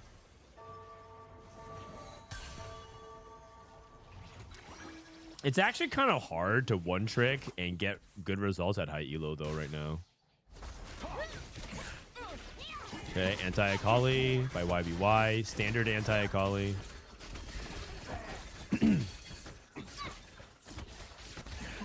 I think Title's board is like really good, but it's not like hitting the prismatic, right? 11,000. I think the problem with YBY's board compared to Prestivent is that he all he has is the Star Guardian emblem. He's not doing anything like, I mean, he has 2 Star Guardian emblems, I guess. That is good. What I'm trying to say is I don't feel like he has like Gather Force, and he's not doing anything that's like, oh my god, he's cheating. He like missed Gather Force, so I just feel like Prestivent's playing like his board looks like a Scuttle Puddle board. All out Cassante, like 20 items, an extra Tactician's Crown for like +1 for all the drops that he got.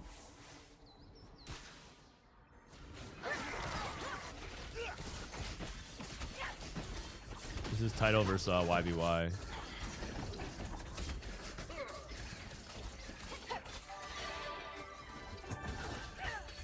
Okay, Title. I think Title's dead.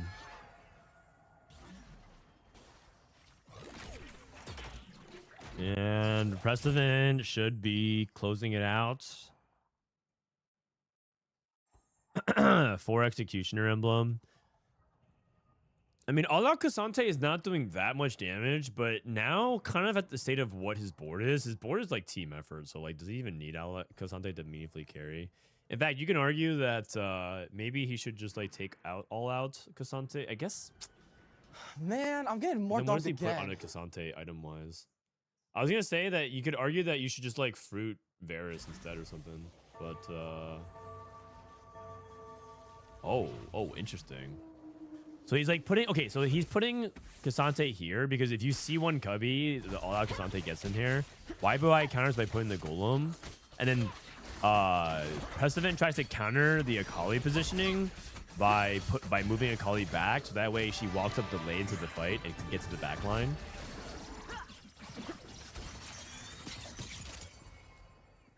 Wow, it's actually like very nuanced with how they're trying to counter this. So YBY counters that by not leaving the gap in this front line, and then putting the Jinx in the bottom right. There's actually like 3 layers of like rock paper scissors going on with the positioning. Taker, thank you for the 4 months. If this is hard to understand, just know that basically YBY is countering Prestivent, who's trying to counter YBY's standard positioning. Knowing that YBY is not going to go for the other... There's 2 standard ways to position around Akali, which is positioning in the bottom right corner and gapping, or positioning C1. He knows YBY is not going to leave that C1 open because it's threat to all-out Cassante. And so he's trying to counter the counter to the counter. And then YBY leaves the gap in the opening because he's trying to just... He says that Prestivent might try to adapt again. And then Prestivent gets the read. He reads that and positions on the top corner and gets the tag on the Jinx. I think this is it. I think Prestivent won. Wow. Wait, that Seraphine actually kind of went crazy. What the heck? Can Seraphine one-tap the Akali? I don't think so. If Seraphine can one-tap Akali, he wins, but otherwise Prestivent takes it. No. That was just really, really high level stuff. If that went over your head, I don't blame you, because that was like a lot of going on. But that is something that you could break down for like 10 minutes on a YouTube video about like how pro players adapt Akali. And some people just think it's so much of a headache that it might not be worth.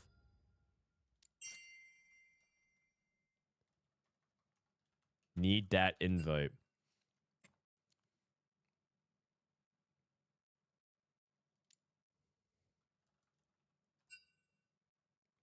They just, yeah. I hope they don't start without me.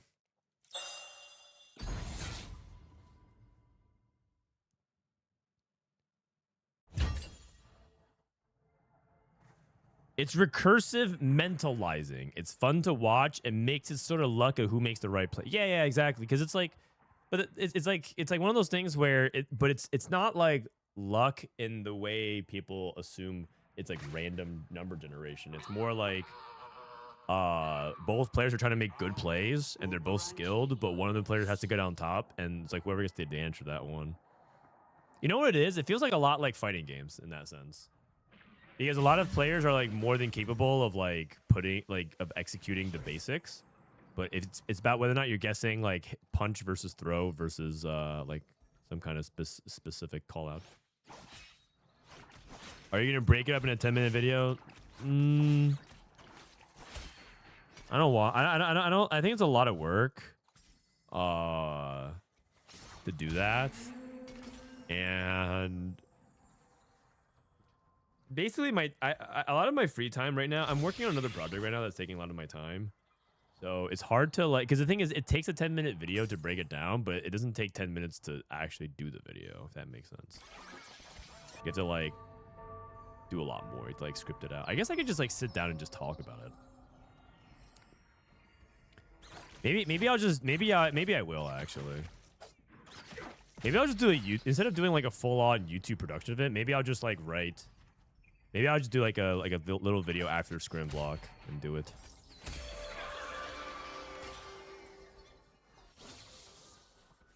Man, I'm getting more dogs So maybe again. after game 6, this is the last game of the Scrim tournament. I can sit down and talk about it if you guys want, about how to do it. And that video can just go on YouTube and people can stop asking me about Akali positioning. I mean, they're not gonna stop asking. And it's not like I want to stop talking to chat about it, because it's just that I get that question. I think like I don't even think it's an exaggeration. I think I get between 25 to 30 times a day for the past week. Holly Joe, I think for the 2 months.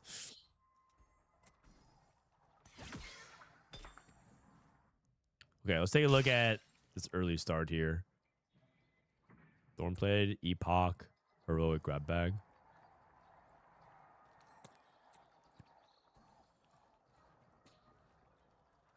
I guess he doesn't know if he wants to take Thornblade here. If the lobby is playing very... The lobby is playing very 80-centric. We got Raining Gold.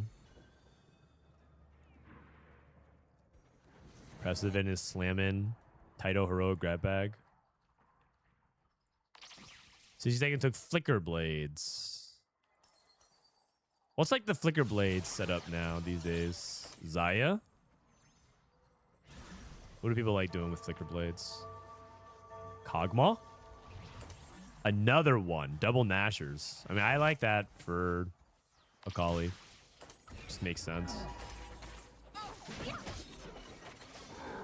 Oh, Intervening Lock at Garen.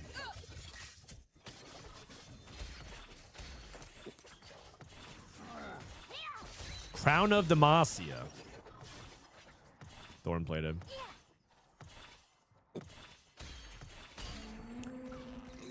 How do I do Akali positioning? I'll why don't we go into it? Why don't we go into it afterwards? I'll do a full on, like, this is everything that I know about Akali positioning. And we can do like a 10-minute video, and then I'll publish it on my YouTube, and then we can just make it a command. The command will be I have a dench. Okay, aura farming. I mean, would you not click aura farming because you have Locket? Travis got fully adapted Garen. Oh, he skipped aura farming for fully adapted. Oh my god. Okay. Okay. Let's see it. Let's see it. He has double adaptive Garen. So he actually would rather skip aura farming because he wants his Garen to be supercharged. If you guys aren't familiar with this setup, Intervening Locket, every time you cast, restore 20% of your max HP. Garen stacks max HP with Battle Academia. Adapted gives you 15% mana from each sources. The holder gains 1% of their total mana whenever they're hit by an attack. Fully adapted, champions gain both effects. So you get both attack damage, ability power, and armor and magic resistance. And the AP also scales his healing. So it's all just one giant, like, feedback circle. It just ends up being like this ridiculous thing where Garen just scales like a lot. And as you guys know, TFT players love scaling. I mean, most video game players just love scaling in general. It's just fun watching number go higher. They don't gain both effects.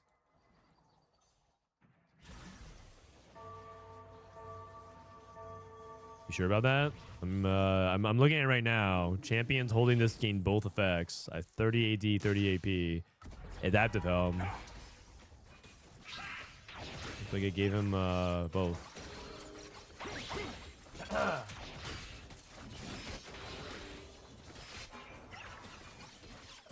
I heard the augment was bugged. Did they fix it? You know what? That's actually a really good save, Diego. Nice try, man. Nice try. No one's ever said that. But you can definitely say that, and it's plausible. Like, oh, but I heard it was bugged. No, you didn't. You were wrong. Just own it up to it, buddy. Oh, but I heard it was bugged. It's Riot's fault. Nice try, man. Nice try. Can't get out of that one easily.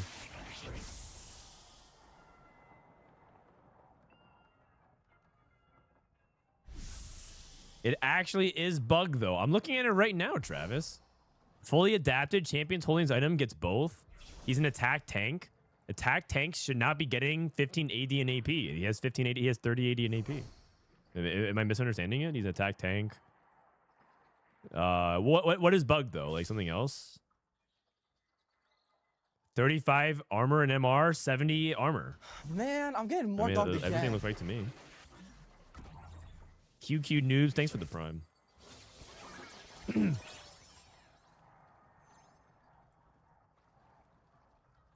But not in that way. On the backline adaptive, you get the you get from Augment doesn't work. Oh, so if you put backline adaptive, you don't get resistances, is what you're saying.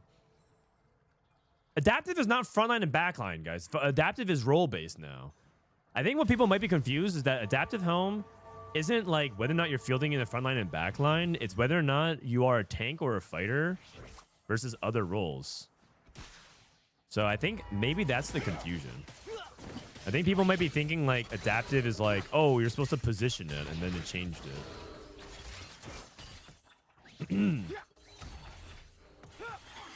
Anyways, dude, Travis is literally typing in chat. I guess he's just AFK ramping up this Garen. His stage 2 is solved anyway, so.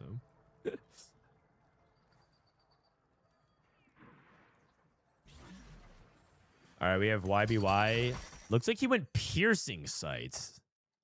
Oh, interesting. What is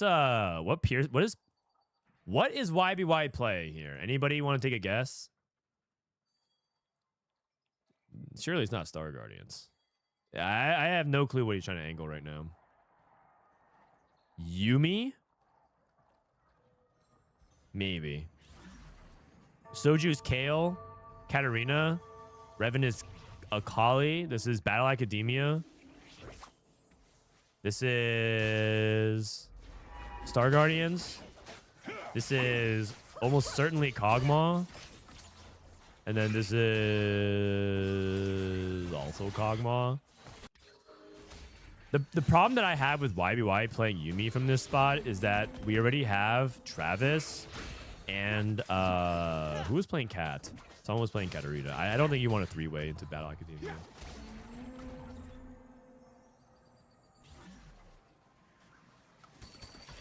Because like Travis is playing, he's 100% playing Yumi, and then Title will want a Yumi while playing around Cat. So I think it's like pretty ill-advised.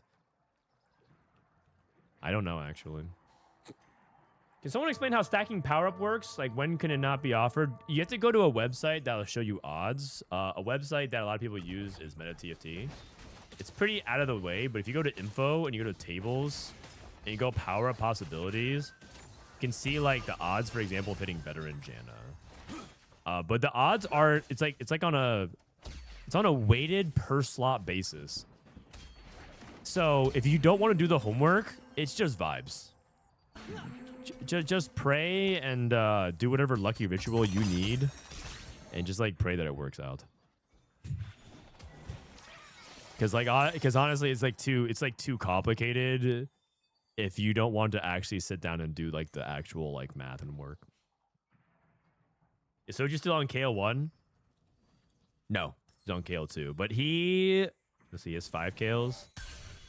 Okay, he only needs 1 more. I think you dig for it. Oh, he has it. Okay, he's on a 4 loss, so it's okay to lose actually.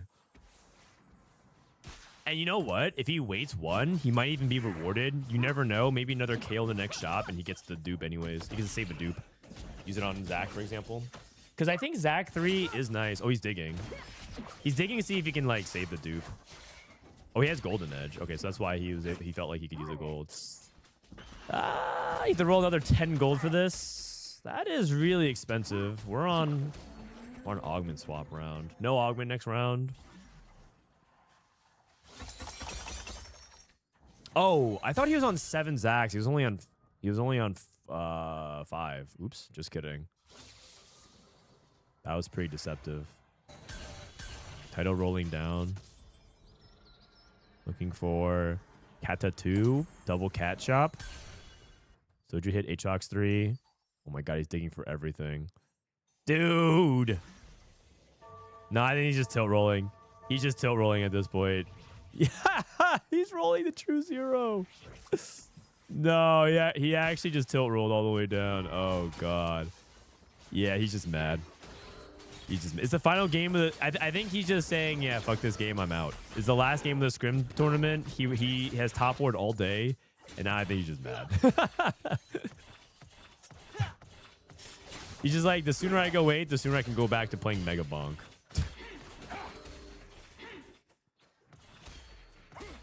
And Mega Bonk looks pretty fun. I've played like a lot of survival games, like Vampire Survivors and things like that. So I'm not like jonesing for it, but it looks really fun. Okay, he hit. Okay, so Milk on. He's playing Ezreal right now, but he's finding a way to get into Kog'Maw. Oh my god, Travis on early Yuumi. And then Prestivent. Okay, Prestivent's good. 62nd has Treasure Hunt, but he's like not using his free rolls because he needs to get to 7. Okay. And then YBY is going to be pushing. I think he's going Star Guardians right now. The nice thing about playing like this kind of opener, I don't really like playing Blue Streak very often, but if you have Crystal Gambit, it's okay. And I would say that the nice thing about it is that you can kind of take your time and pick your line. He has like very generic stuff, which is like Morello and a Bramble Vest. He can just play anything, and I think he's just saying like, oh, I'll scout and see what's open. And I think he sees Star Guardian. There's only one Star Guardian player. And if there's only one Star Guardian player in the lobby, and you have the opportunity, you absolutely should be trying to play Star Guardians. Star Guardian should be minimum 2-way contest at every lobby.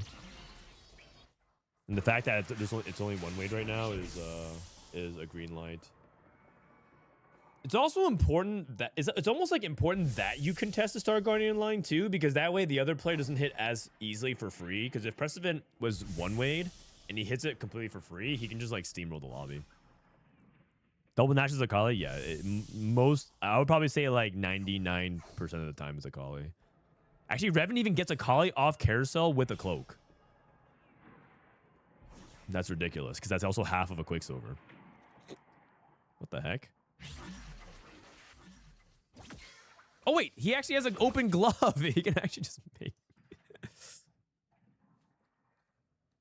Hello. Oh, okay, thank you. No problem. Takes mace as well. What does Soju get? Magic roll. Magic roll into... I think he actually wants Econ, like Pilot Champions.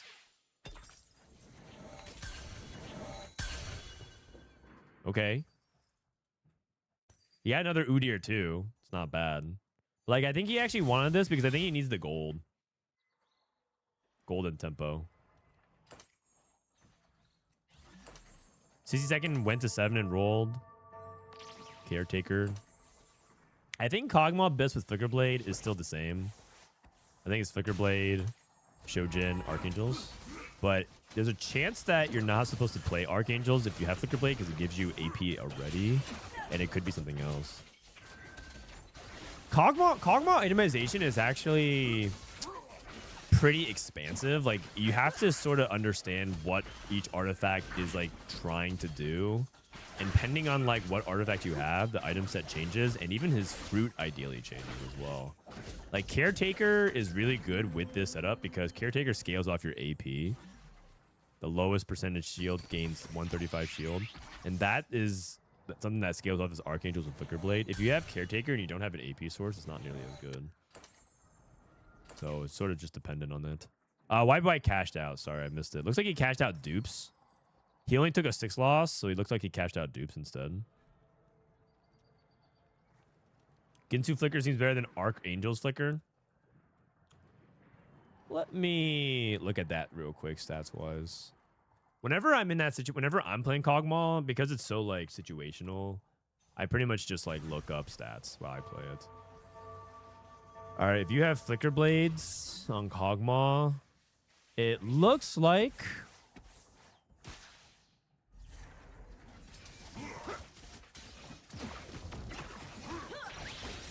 It looks like the best build is...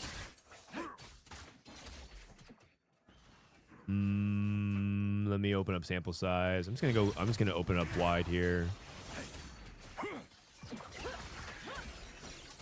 Man, I'm getting marked off again. 1 rating item, 1 artifact. Here is the result. Oh, sorry, no rating items. By the way, I like this suggestion for Kog'Maw. Now, when you do filters, they just add suggestions. It looks like best in slot, relevant sample size, is Shojin Rageblade. And if you don't get Rageblade, you go Archangel. So it looks like you prefer Shojin Rageblade with Flicker Blades instead. The worst build is Rageblade and Archangels. Okay. Gold Orb, giving gold. Okay. And that's what you want to see if you're Soju. YBY gets a Cassante. Oh wait, I think he is Yuumi. Oh wow, he's actually just gonna 3-way into Yuumi. Oh wow. And he's gonna roll before everyone else. I mean, if you can hit Yuumi too, Leona, I guess it's good, but I at the same time, I don't know any other comp that really wants Piercing Sight the way Yuumi does. So, wow, really, really good setup here so far. And then Title also hit Yuumi, which means who's the other BA player? Travis. I guess Travis doesn't have to hit Leona too and stuff as quickly because he has Garen. How much HP has this Garen gotten at by now? 1320. By the end of this game, okay, you know what? Let's do a prediction. How much HP will Garen stack by end of game? Let's say bonus HP. I'm gonna say 3,000 to 399, 4,000 to 499, 5,000 plus. How much HP do you think this Garen's gonna stack by the end of the game? Actually, I think 3,000 might be low. So I mean, nah, it's still possible he gets 3,000. Okay, 4,000 to 499, 5,000 plus. 5,000 is like kind of crazy. Dude, this is actually a crazy amount. Oh wait, he's actually only playing 5 Battle Academia. Show current. Okay, the way that he doesn't get to 4,000, 5,000 plus is if he starts falling off because he has Yuumi. Right? Like it's like basically whether or not he starts falling off because like YBY is like he's triple contested. So that the world where he doesn't get to it is if he starts falling off. Like right now, you see how his Garen's getting overwhelmed.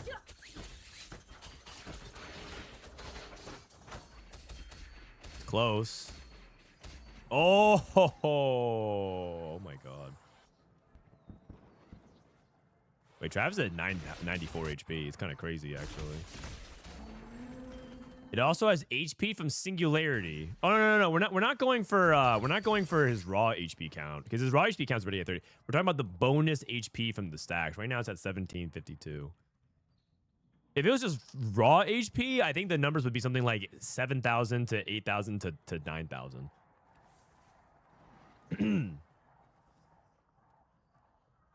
We're talking about pure bonus stacks.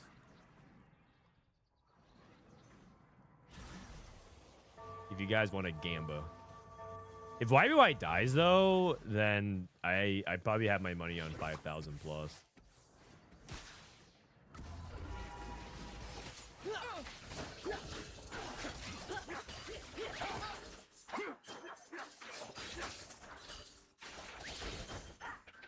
Dude, this Garen... Okay, Kog'Maw 2 is not doing enough. Oh my god, it's feeding it so much stacks. Oh no, he's like farming infinite stacks off this Kog'Maw. He just farmed like 300 HP off of it. Oh my goodness. Oh my goodness. Okay, so stage 5 is going to be a big deciding factor then.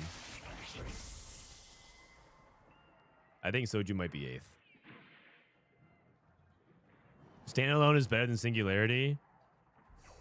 The thing is, Singularity deals magic damage as well. You have to remember that Garen, the Singularity is doing a decent amount of damage as well.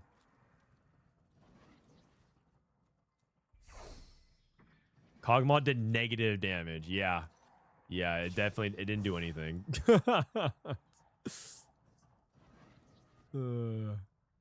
Is Soju close to level 9? Let's see. He is not close, even a little bit. Yeah. Milk has Dawn Core? What is this? Is this the most fake Kog'Maw build of all time? Crown Demacia, Gamblers play Dawn Core? What the heck?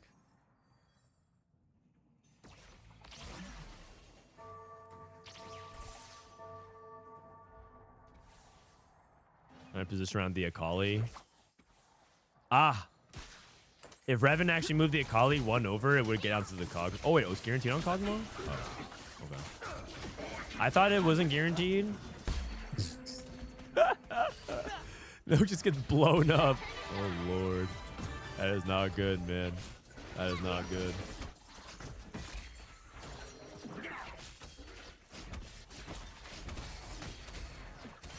Oh, man. Soju is 8th. That's okay.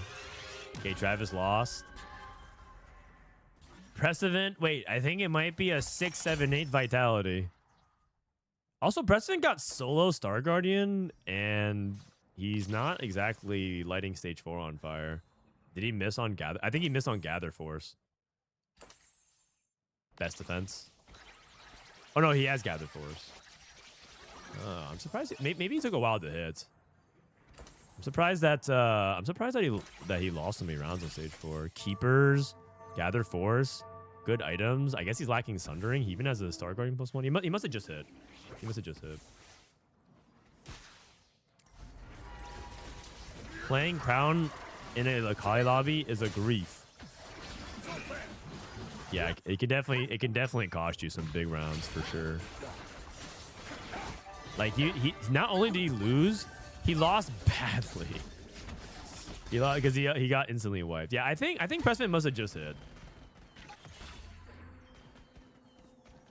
Dude, all the Kog'Maw players are just feeding this Garen infinite HP. He's already at 2,500. I thought he was gonna lose a lot of the stage because he's on Yumi 1. Like I thought he was gonna lose and be in the 50s or something like that, but he ended up winning these really crucial fights. Halfway to 5K. It's still kind of far away to get to 5K. I think the 3K plus players are just like hate watching and hoping that he loses every fight for the rest of the game. If he like loses and trades down, I think he comfortably lands in 4K range. 5K plus is like he kind of needs to win like a lot of stage 5. He's 5 BA. Yeah.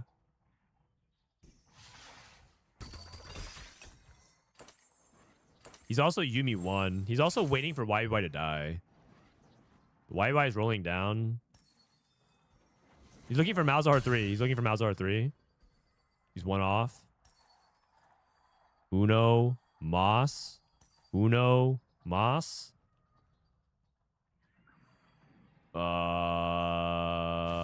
That is rough. Oh, he got it. Ah! He did it kind of late.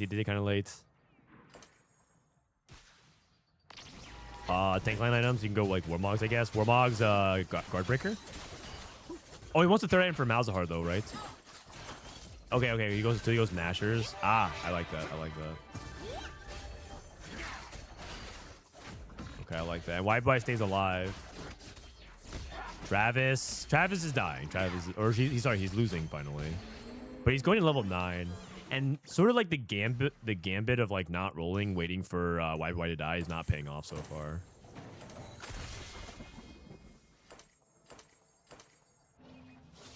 Okay, Milk also hanging in there. He got off Gambler's Blade. He found the Braum.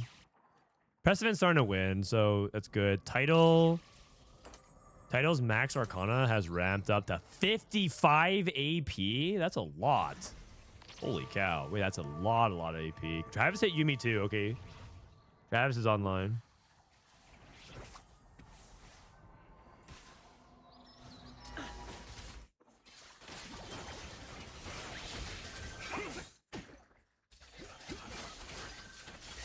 Okay, it looks like Looks like it's gonna be Katarina 3. Ah, not enough. Can't deal with the Kog'Maw with artifacts. And YBY is dead. Kog'Maw with artifacts. Kog'Maw with artifacts. Star Guardian, Akali. Akali assassinating Prestivent.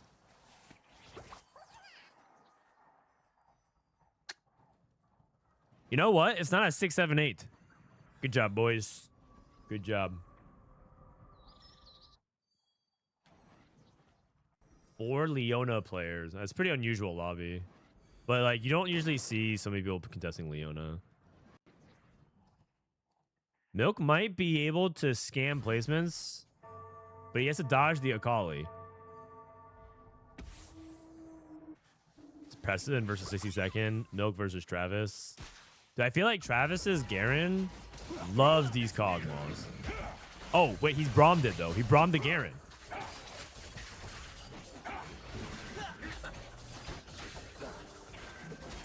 That's a really big deal.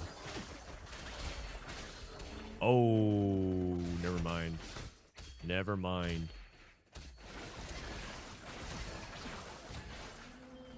What's the Garen stat count? It's at 3,000 right now. It's at 3,000. The 5,000 people, the people who voted 5,000, pretty optimistic. I would say that is probably gonna land. My guess would have been 4,000. Like 4,000 in the 4,000s. I don't think it's gonna reach 5,000, but we'll see.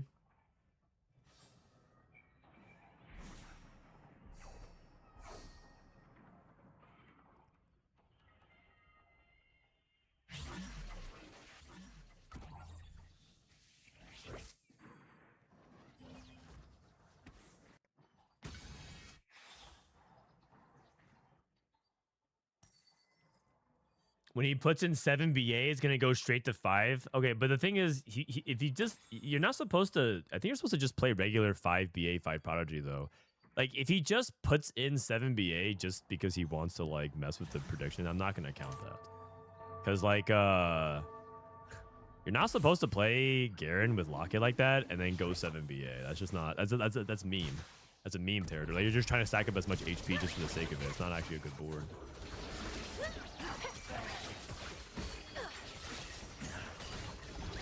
Preston has Sunder now.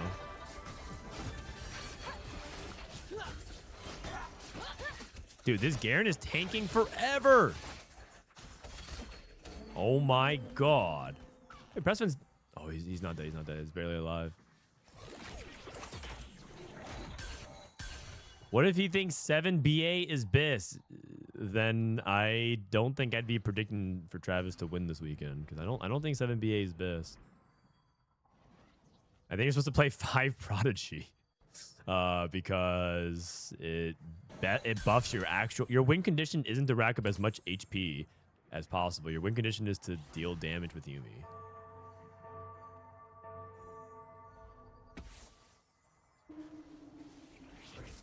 Okay, Reven on this side.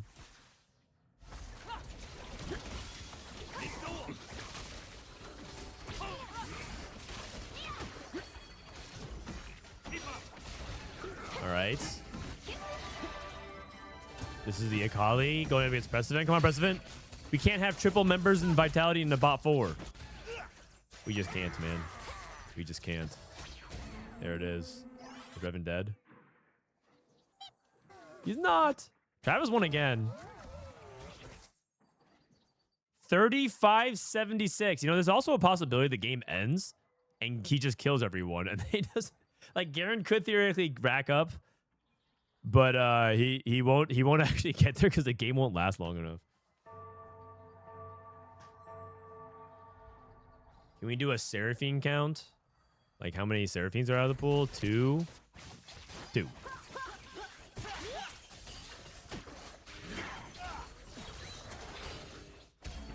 But he does have fully adapt. Okay, so the argument is that adaptive is bugged in the back line.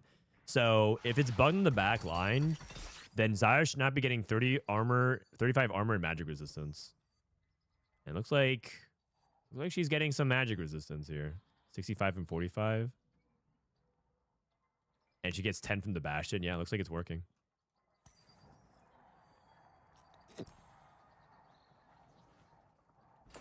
Kiyun clears these vitality frauds. Kiyun. That, you know what? Honestly, Kiyun's probably not that bad this set. But I think that Kiyun also... Oh god, this Akali. Oh god, this Akali is going to destroy the Yuumi. And Yuumi's dead. Wait. You survived? Also, I think Cat is good. I think Cat can duel Akali, though. I think Cat can duel Akali. Oh! It's close. Oh, wow. The Akali swipes. Very, very close. Okay, Travis lost. Did Prestivent get Poppy 2 yet? Yes. Okay, that's a big hit. I think you go Seraphine 2 here over Varus 2.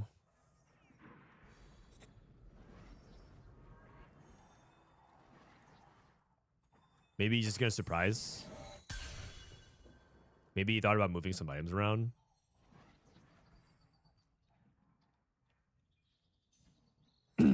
Stacey second. Stacey second still holding strong.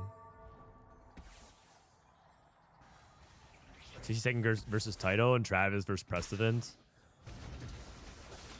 Okay, 60-second position his Kog'Maw bottom left really far away from his tank, so the Katarina can't get to it.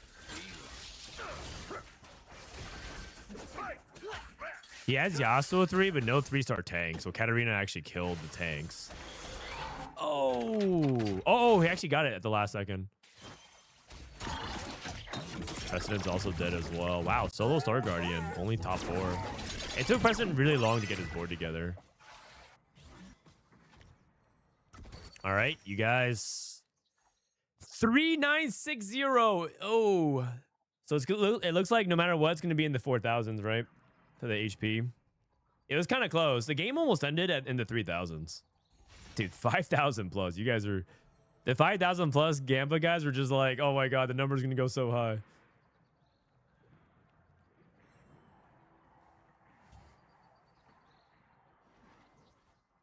Is every comp being reroll unhealthy?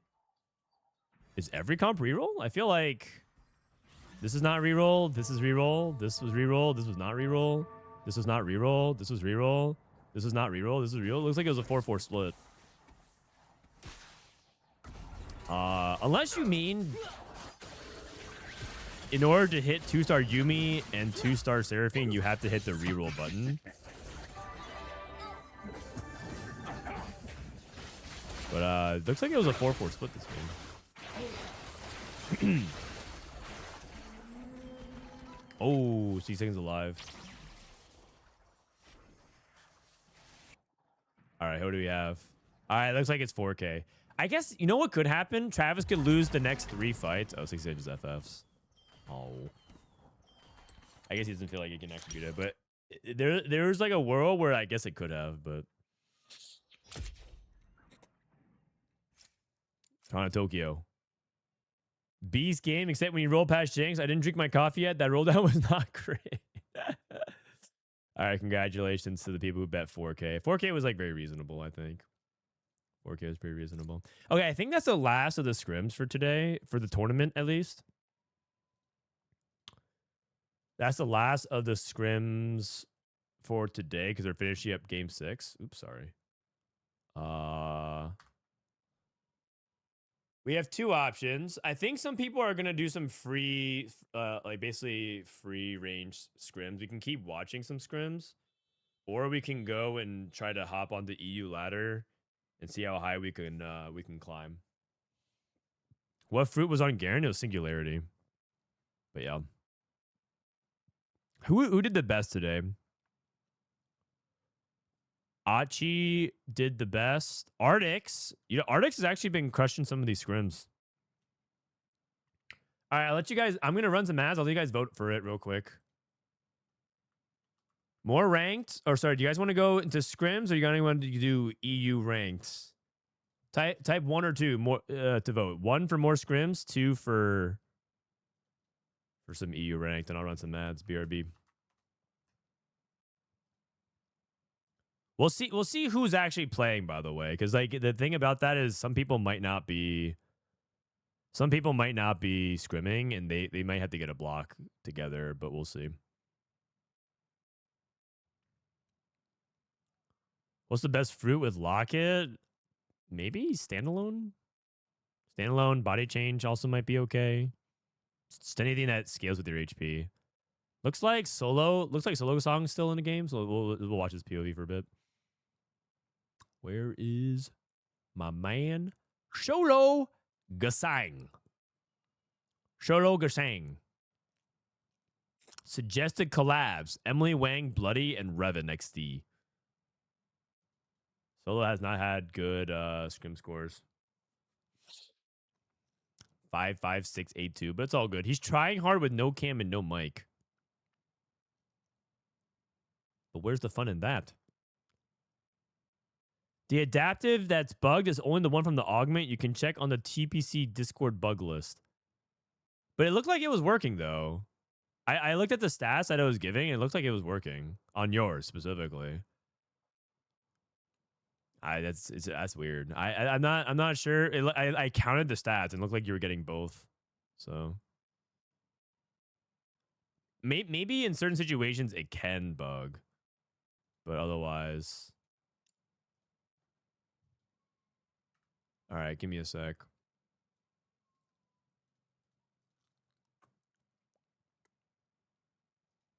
It wasn't the one from the Augment. Yeah. Okay, so did you equip the one from Augment not on your Garen? Or what? All right, what do we have here? We have 7-star Guardian. He has double Kraken, double IE. Looks like Wajan's invited me to spectate. I will spectate. Oops. I will. Yeah, I'm in spectating. Looks like NA players are gonna scrim afterwards.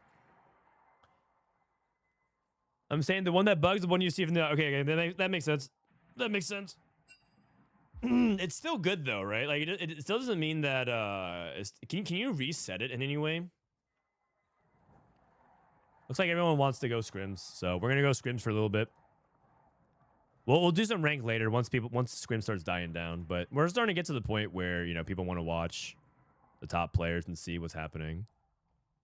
It looks like solo playing Star Guardians not working out too hot.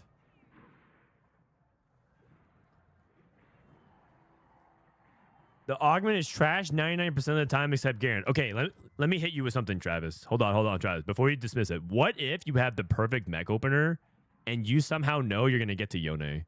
And then you put fully adapted, 6 adaptives, 3 on Senna, 3 on Lucian, and then you 2 mech pilot. What do you think about that?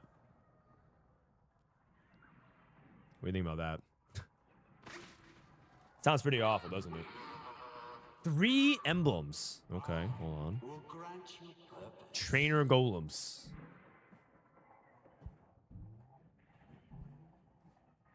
That's some Disneyland tech. Well, I mean, some of the people who dream the biggest fly the highest. That's what I had to say about that. Wraith, Prodigy, and Bastion. You can play Bastion Malzahar.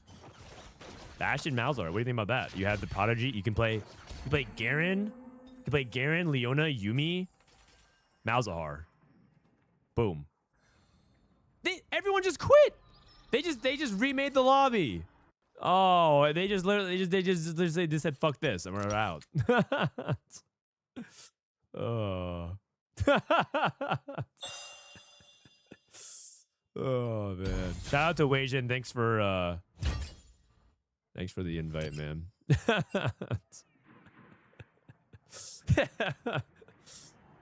Of course, Trainer Golems is a remake. Yeah, of course. I mean, the thing about it is that some people would be like, "Oh, well, you don't get practice on it," but Trainer Golems is actually not good practice because Trainer Golems gives you a game that you can't realistically replicate. So you're practicing like not playing the meta comps, but you're rarely in a spot. in the tournament where you need to use that skill, if that makes sense, because that's not the important skill. A lot of it's like you need to hammer down existing lines. Like for some of these guys, they have yet to experience like some of their first games on Yasuo. There's some of their first games from Kale. Some of them have never played Crew this entire patch yet, so they need to get like the reps on it, which is why these scrims are important. You know, maybe some of them have yet to experiment with like some fast 9 setups when you can do that.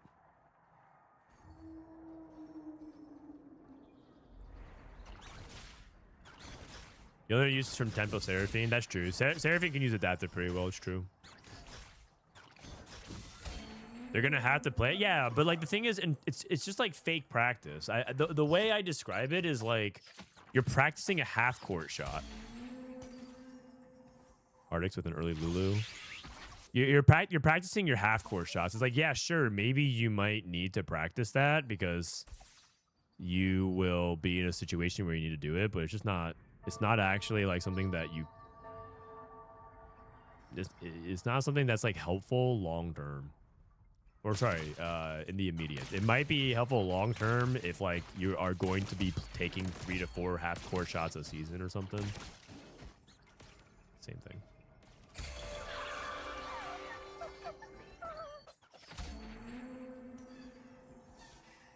Would you say that you know who wins at 1-1 trainer golems at such a high level of play? No. No. I actually think that trainer golems,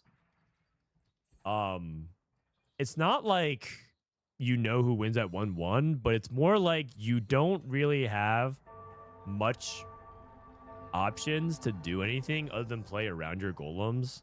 And that creates very static play patterns, which are like not very interesting for a lot of the players. And also kind of frustrating because sometimes you just have nothing that you can do. To say that you know who wins at 1-1, it just means that either the meta is so severely imbalanced where it's like having an emblem means you win the game, which doesn't really is not really what happens a lot of times.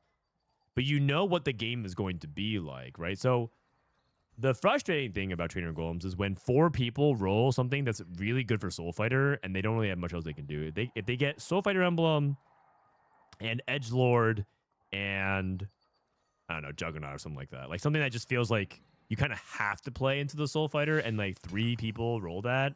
It's just going to inherently be a very frustrating game because either you sack your golem and let the other players hit, or you just play a very, very frustrating 3-way contest. And that just ends up being like the reason why people don't like that. It's not trainer golems isn't really about like the auto win. It's more about the frustrations around like what you are forced to do. I would say that the like stage 1 quote I win encounters, and there's very few of those as well, as I would say like artifacts, because some artifacts are just like made, are king made, and then some are just completely useless. So you can see if someone opens up Kog'Maw on stage 1 and they open up, I want to say Flicker Blades is probably one of the best ones from when I've seen the stats. I wonder if Dawn Core is even better on Kog'Maw. I'm trying to think about like the single best artifact on Kog'Maw. It's Dawn Core. Dawn Core, you have Dawn Core on Kog'Maw, it's like, okay, well that person's like top 4. Except Milk didn't even top 4. I think he got 6th that game.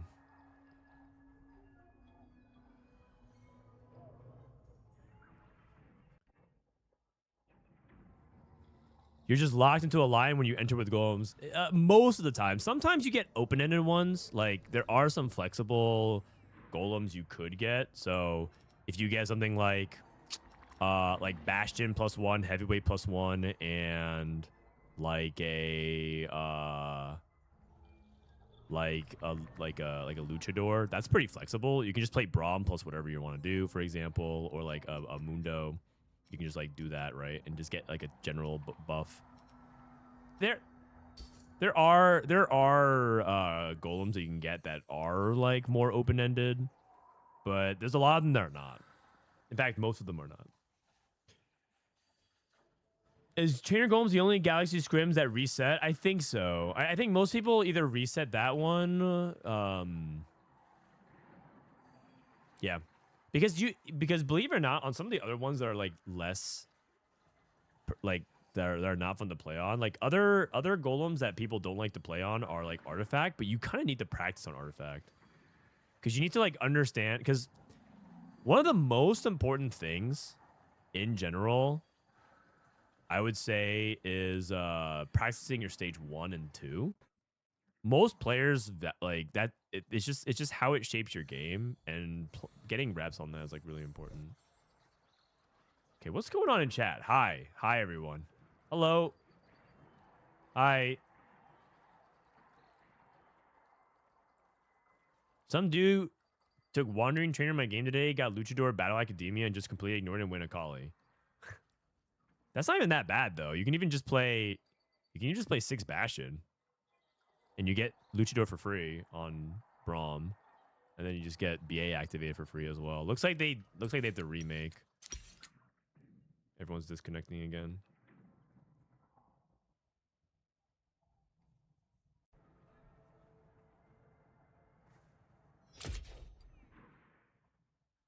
Looks like BO disconnected, so they're just gonna have to remake the lobby.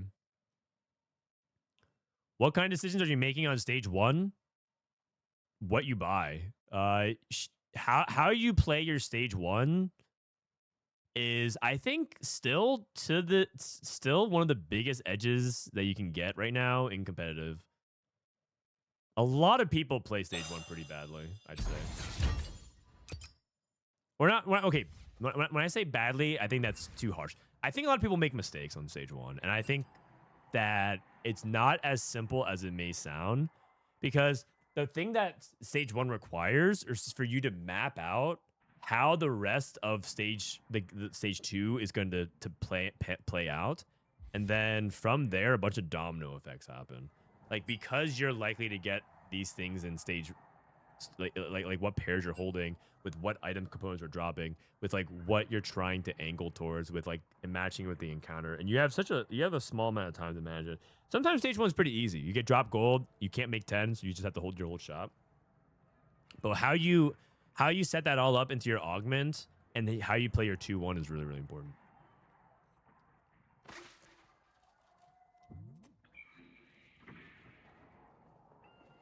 Anyways, I need to go to the bathroom. I'll be right back, guys. I'm gonna park you guys with Setsuko.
I'm just like looking around my room, and all of a sudden, there's just like a pair of sweatpants just on my chair. All right, I'm back. Weijin, Living Forge, Static Shiv, Kale 2. Is he gonna go Kale or is he gonna go Kog'Maw? Kale and Kog'Maw can both use that. Buried Treasures. Binteum, Living Forge. Okay. Oh. Ludens. Wow. How many people have Living Forge? Marcel is Living Forge. Weijin is Living Forge. Binteum is Living Forge. Canbizz Prismatic. Oh, okay. I thought he had Prismatic into Build-A-Bud or into Living Forge. What was his Build-A-Bud? The Fury 3. Oh, he's playing Ordinary. Oh. Champion has no active traits, gain HP and attack speed. Okay. That's kind of cool. I haven't seen Ordinary really pop off before. Artix with Prismatic Destiny to Buried Treasures into Crystal Gambits. Binteum hasn't picked his line. And then Living Forge. 4 people to Living Forge. Living Forge. Build-A-Bud, which looks like Living Forge. Living Forge and Living Forge. Is this augment too good? Are artifacts too good? But the thing is, this is a really fun augment, right? Everyone likes this augment.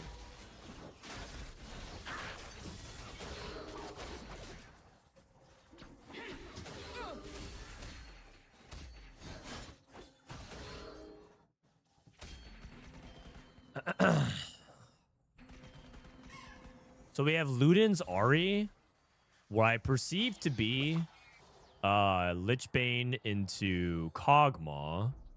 Weijin, I think, might be playing Kale. Kale with Static Shiv is just, she does just a lot of damage with it. And she also does like AoE, so it has good synergy. And then Filup, I think might be Yuumi. Although he also could play Star Guardians. Setsuko is Cat. He's playing Wait's Cat. He's trying to actually int for Binteum. Okay, Binteum full sold. The thing is, Setsuko can't ever sell this Katarina. So no matter what, if Binteum is willing to full sell, then I guess Setsuko's trying to lose to Artix. So Artix, 3 loss. So there's 3 people trying to lose streak. And I don't think all 3 technically... I think there's actually a matchmaking permutation where all 3 could technically dodge each other. Because I have seen 3 people win streaking at the end of stage 2 before. It's possible, right? It's mathematically possible.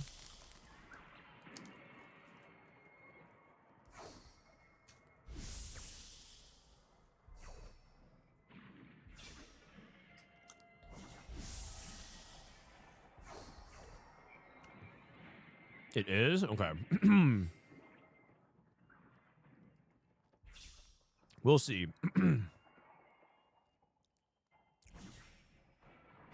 We should make a unit that loses to an empty board. I don't know about that. You're saying make a unit that loses when you play it. That does not sound like, in general, a very good unit.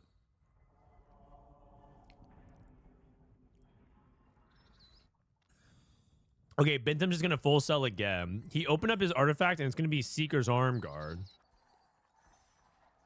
This is just a game of chicken. Setsuko's going to sell or no? Sells. Artix doesn't sell. Binteum plays 1 unit. Okay, so now we get to see whose unit sucks worse. Katarina versus Viego with no power-up. Wait, I think they all dodged again. Wait, oh my god, it might happen. It might actually have 3 people lose streak and they all dodge each other. It's possible. So Setsuko can play Canbizz. Binteum can play Filup. And Artix. Oh no, Artix has to. Oh, okay. Where's Soju? He's in Florida. Can you explain what units are good with Seeker's Arm Guard? Seeker's Arm Guard is good for specifically AP melee champions because it gives you not only like all these stats, like it's because it gives you a bunch of AP and resistances. Oh, Binteum full sells.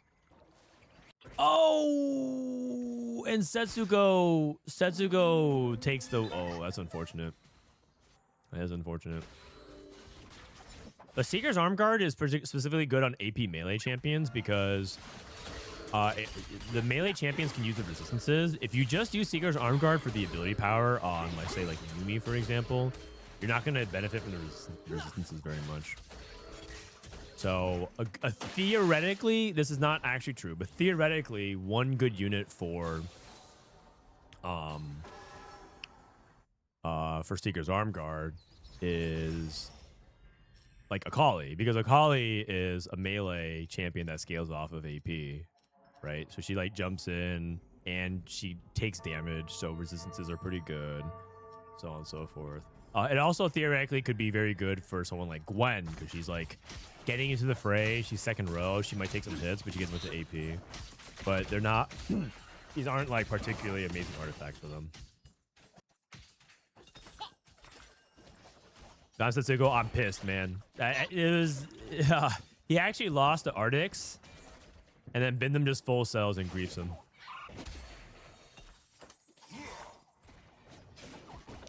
How are scrims going? It's going okay.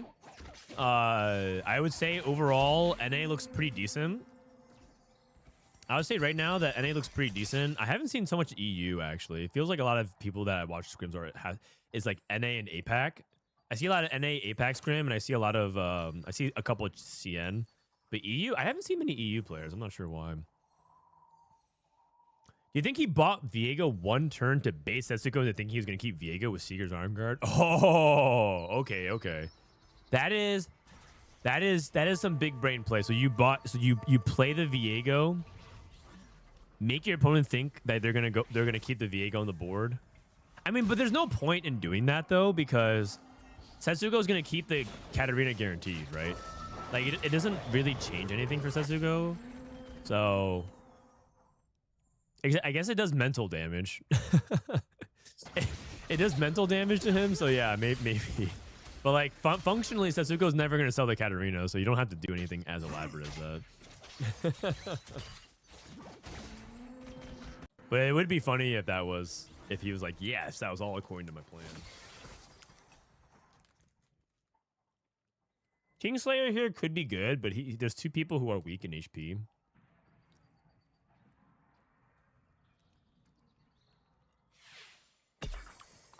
Misconnection to get the Ezreal. He's also missed on his Pandoras, by the way. Leona? Oh my god, he did so many 4 costs. Dude, where's the Katarina though? Yeah. Okay. Oh, and Yumi? What the? Yeah, Yumi and Leona is level 6 roll down. Weijin missed super hard on his Kale. Oh god. Rig Shop. Canbizz, Titanic Titan. Yeah. I swear you saw more 4 costs than 2 costs. I feel like that was the case as well. 5%, by the way. 5%. If he needed those 4 costs, that was an upper percentile roll down for sure. However, I don't think it's like as important to get one Yumi pair. Yeah, this guy's a cheater. I don't think it's as important to hit something like Yumi early compared to like Katarina 2 that fast. Augmented power. Okay. Binteum to Dumbify. Dude, this is the weakest Dumbify I've ever seen. 4,600. That is so weak, man.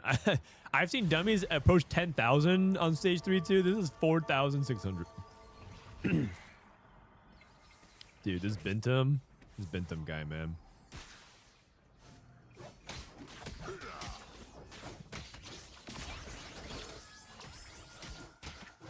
Okay, so he's just gonna lose. Canbizz switched his power up off of ordinary, and that makes sense because you kind of want to start leaning into soul fighters and stuff like that. Did Weijin hit? Weijin hit, but he's really poor. So Weijin's healthy, he hits, but he's very poor. He does have a good artifact. He's also last pick, so I don't know if he's gonna be able to get this sword because he's looking for Giant Slayer or red buff. You could probably take red buff.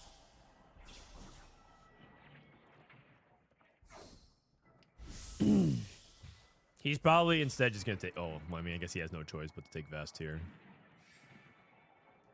It isn't the size of the dummy; it's how you use it. No, it's about the size. Sorry, whoever has told you that, Banish, but the size does matter here. It actually matters like a lot. In fact, I'm pretty sure that's almost the entire worth of this dummy. It's just purely the size. That dumbify is nearly as good as your protagonist dumbify. No, my protagonist dumbify, I tossed in some 3-stars into it. I don't know if you guys saw yesterday, but yesterday I played protagonist and then chat voted for dumbify. That dummy actually had a lot of HP because I tossed in my 3-star 1-cost hero Augment. I tossed in a 3-star Malphite. Yeah.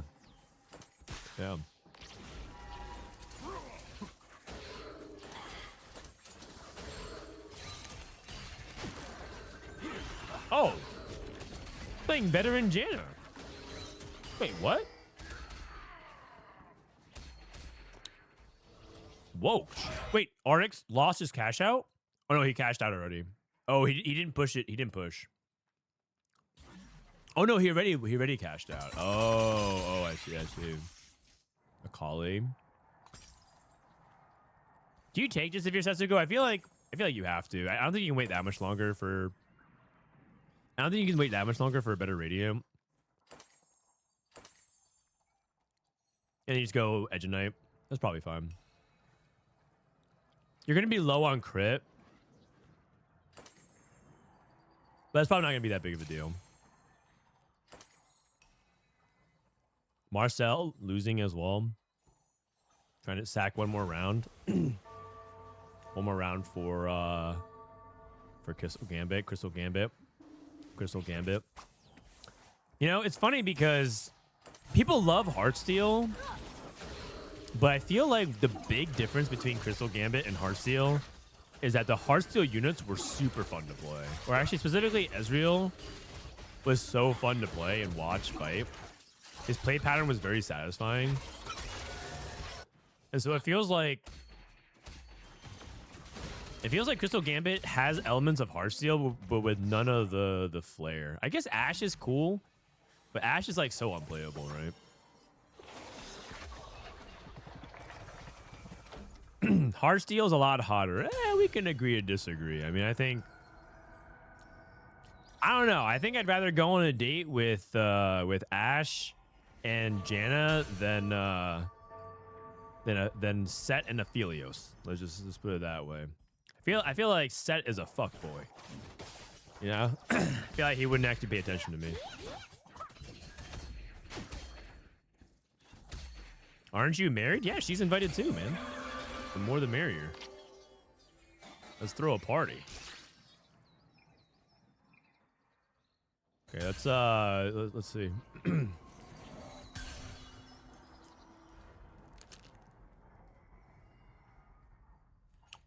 Maybe frontline the Indomitable here.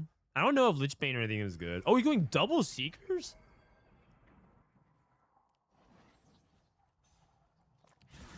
Holy, what if he does the double? Oh, I was gonna say, what if he goes double Static Shift? Is it Giant Slayer? Interesting. Really interesting. So I've never seen double shift KO. Oh, how much base stats does it give? 40% attack speed? That's not even bad.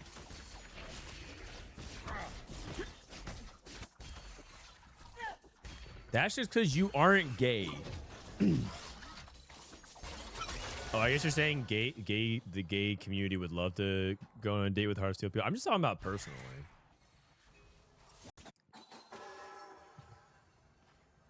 We all have our preferences. Okay, Canbizz. What did he get? Oh no, sorry, he's not taking Living Forge. I was trying to look for the Living Forge players. Looks like Filup's rolling down. So much gold. What are the Living Forge players? Oh, Marcel. No. No, Marcel has the forbidden combo. Sniper's Focus plus Ludens. He's looking for critical Killer Instinct. Looking for Killer Instinct. No, he missed. One more time. Oh my god. My god.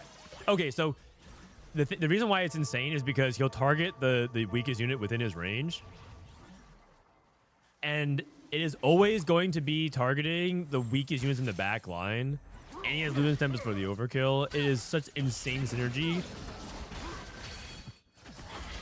But think, what's her range? Her range is 6 hexes? Oh. I mean, still such an insane amount of damage. That is disgusting. That is egregious. Marcel, save it for Worlds. Save it for Worlds. It never misses. She never misses, man. They never miss. They need to nerf this shit to the ground. It is, when I say nerf it, not Ari, but like the Ludens stuff. The Ludens interaction. Way too good. I mean, the reality is, a lot of these artifacts are interesting to see the first, are like crazy to see the first time, but then when they become so strong that it's like basically you can run over lobbies really easily with it, it just becomes this thing where like people don't want to see it. They want to see it like once or twice. Okay, Kog'Maw is not the weakest unit, so this Ari won't target it, but it's still going to do massive splash damage.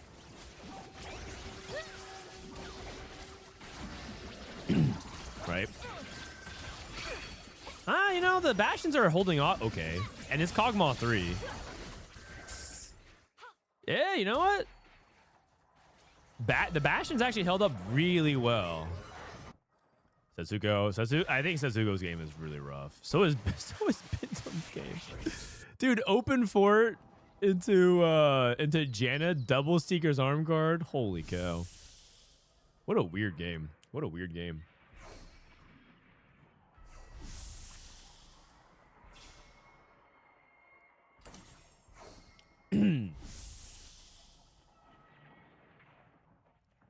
Artifacts would be cool if meta TFT didn't exist. I don't know if that's true. I don't know if that's true. I feel like a lot of people blame the wrong things. You're blaming the data websites. They do help solve it faster, but you're acting as if people wouldn't have figured out that Ari's Ludens would be good and that it'd be played. It doesn't stop it from being played. It stops it from how soon it's discovered. And I think that it's like when people, like some people legitimately get upset at TFT Academy. They're like, you guys are ruining TFT because now a lot of people at like gold and plat and emerald like are learning from your guys and playing meta comps. And I'm like, yeah, that does not sound like it's our fault that we're ruining the game. I feel like that's a pretty extreme opinion.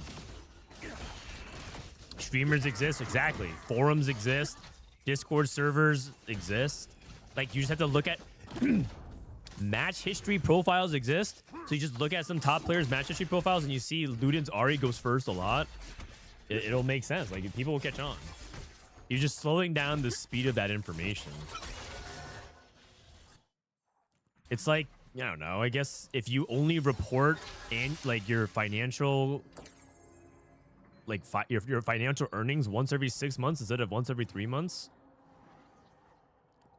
that's just slowing down how fast you find out.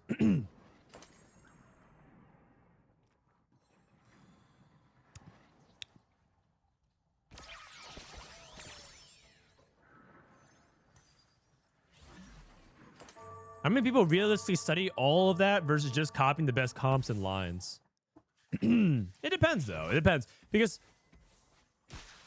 I'm talking to Twitch chat.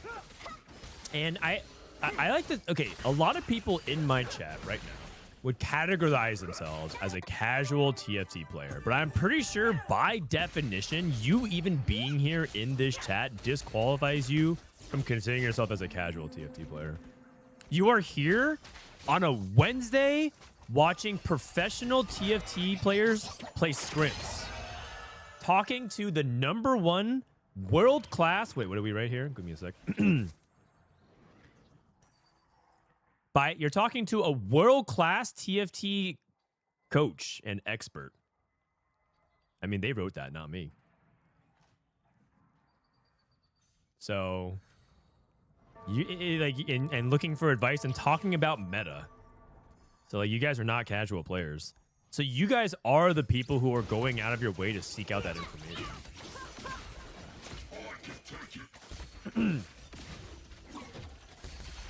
You're right. I'm actually a professional TFT player. I'm hard stuck 0 earnings. I mean, not too different from some of these other players in the lobby. I'm not gonna lie, man. Don't make me pull up like the lifetime earnings of some of these players. It does not look very good either. Let's just put it that way. Some of these TFT players that have also are pretty close to 0 as well, even though they've been competing for years. So yeah. Ziggs 3. Wait, he's playing Ziggs Janna duo. What is this forbidden tech? I'm pretty sure Binteum is just making shit up, man. And he's about to get Ari'd. He's on same side Ari. Yeah, your backline is okay, yeah, and he's out. He is out of here. Binteum just GG'd. Yeah. Not before he took out Setsuko on the way out. the dude just took out Setsuko and then pieced. Oh, man.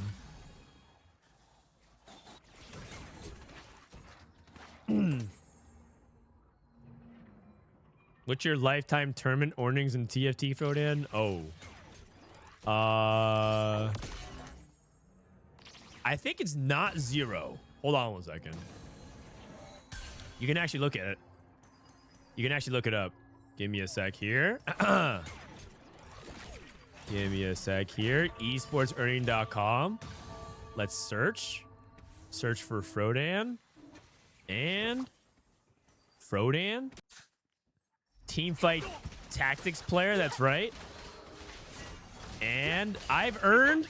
Oh, wait, look for it. I earned... in the great year 2024, I earned $5. So you know when I say it's not 0, I was right. My lifetime career earnings in TFT is $5. Wow, that is sad. My breakdown is $120 from chess, $600 from Hearthstone, $1,500 from Minecraft, $5 from TFT. Oh my god. I can't even afford a Twitch sub. Oh, wait. Canbizz was one off Lisa in 3. Holy cow.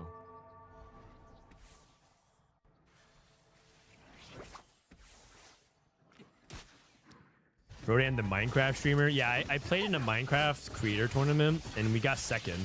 And the payout for it was $1,500. It was like $6 grand for second place or something like that. And I gotta say, it was actually really fun because basically for the Minecraft tournament, they want creators of like who are really new to the game and also really experienced. And so my job as a really new player was to like basically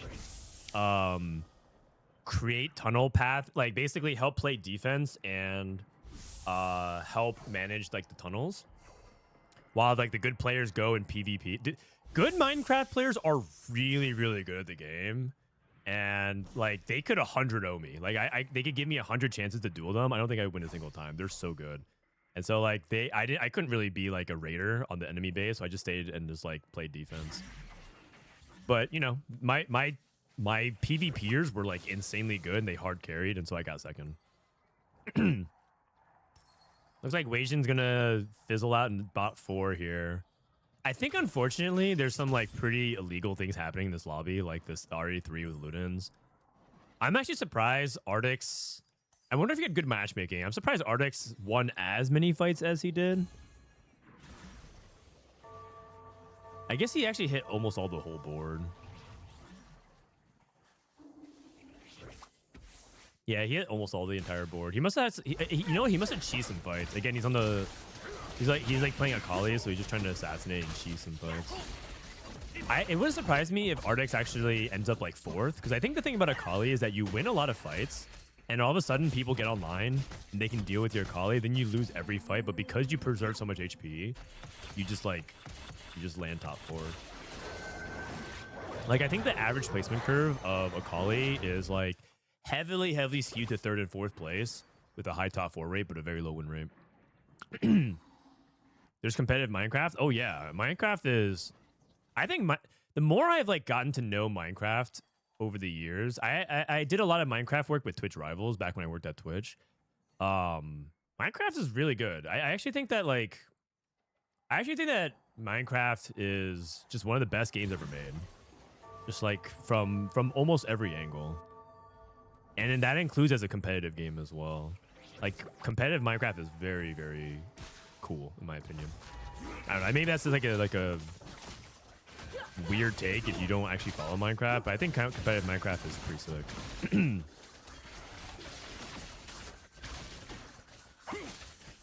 Okay, we're doing negative damage to this Swain. This Akali's only chance is to like assassinate and hopefully beat this Swain in overtime. Okay. No. It looks like we got there. It looks like we got the assassination. Very close. Not that close. But the thing is, if the fight stalled out a little bit longer and Kog'Maw ramped even a little bit more, Kog'Maw just locks onto the Akali and blows her up in like a couple seconds. Frodan, is the Akali dodging tech the same last time as in the meta? I was thinking about sitting down and just doing like a 10-minute like just stream talk on how to do Akali positioning. Maybe I'll do that tomorrow.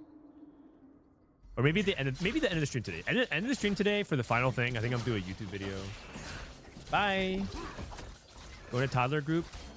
Okay. Have a good time, buddy. Make a lot of friends. We signed up for a toddler group to hang out with some other babies, and it's at a pretty awkward time slot because it's during his nap, so he had to do an early nap, and he was not very happy with the early nap.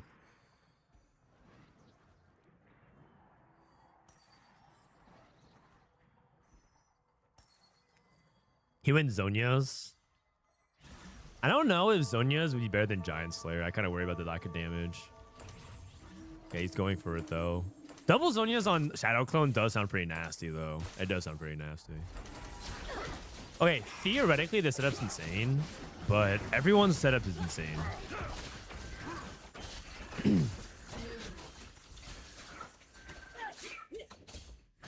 Like, this Kog'Maw is insane. This Kale's insane. Wow, that's a 5th. That is crazy. That is like, that's almost unbelievable. That is a 5th. That is insanity to me. Filup somehow made it out. He went up against Wasian's Ghost. His board is like, I guess he hit like the entire board, and he has a lot of items. I'm really surprised. Filup made it out because I feel like his board is rather pedestrian relative to the other people in his lobby. We have double snipers, Luden's RE3, right? Like, and we have multiple artifact Kog'Maw. Like, this is the kind of stuff we're competing with, and you're telling me just like a run-of-the-mill Yuumi board is top 4? Wow. That is ridiculous. That is ridiculous. Good positioning from Bio, though. Opposite side. I wonder if he can actually win this fight. Nope. Just kidding. Okay, good 4th from Filup. Good 3rd from Artix. Good 2nd from Bio. I'm pretty sure that's. I'm pretty sure all the people in the top 4 are very happy with the placement. I think I think Weijin probably unhappy with the fifth. He probably feels like he could have top forward. I think Setsuko, considering the circumstances, getting griefed and then the way the game played out, like he got a late artifact. He got a late playable radiant. He didn't get the roll down. I know they hit Yumi and Leona on the roll down, but he had to roll really deep for Cat 2. So I think 6 is like fine, like acceptable, like understandable, but not that you're happy for it. Is Luna's even one tap cog? I mean, because Beal's board is like really, really tanky. Wait, Beal fought Real into Real. Beal fought Marcel twice in a row, and he got the real thing twice. He just got scammed. He actually might get third. Artix might scam a second here. We'll see. We'll see. It depends on like how the other fight goes. Wait a second. Oh, never mind. He didn't get scammed at all. He did not get scammed at all. Talisman Ascension Swain. Oh my. Oh my. Oh my god. Whoa. Wow. I don't think I've ever seen that. Talisman Ascension Swain just clean up.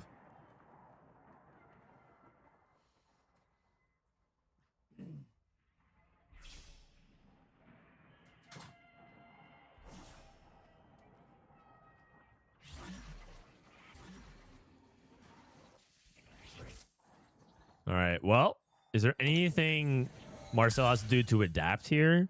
I'm pretty sure Marcel would. I think he just has to. I think it's a position Ari. I think he has to position Ari differently. I actually wonder if he should be going bottom center Ari, because bottom center Ari with 8 hexes actually can hit the whole board. Because 8 hex is, I believe, here to here, the V. I think he's gonna. He has a couple. He has a couple of tries. You can try it this way and just get same side Cogmaw. He's opposite side. Bo swapped again. Maybe he wants to be opposite side Cogmaw so he can kill the weak units and splash it.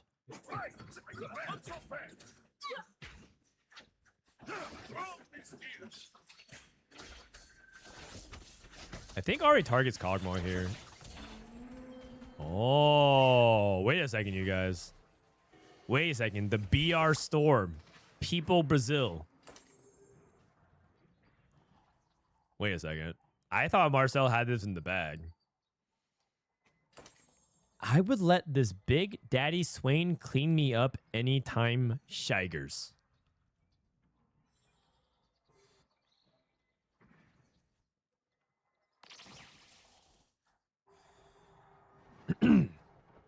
Isn't 6 Torque better with the setup? I think Star Guardians is better on average.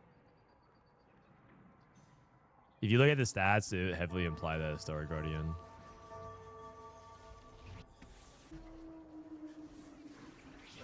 Okay. So Marcel didn't move. If Marcel loses this, I'm pretty sure it's purely down to positioning, and I think it's something that I'd have to VOD review.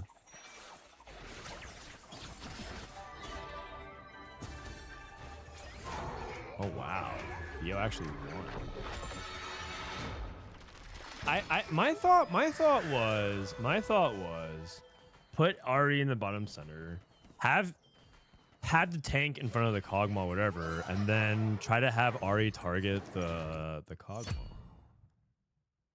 8 hex is already full board range, is it? I thought it's 9. I thought it's 9. Let me see actually. Oh, are you talking about for Ari's ability? Is that why? Because I was just like counting. Let's go hex to hex here.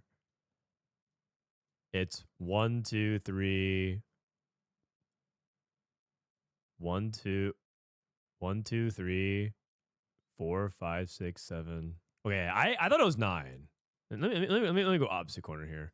1, 2, 3, 4, 5, 6, 7. I thought it was 9.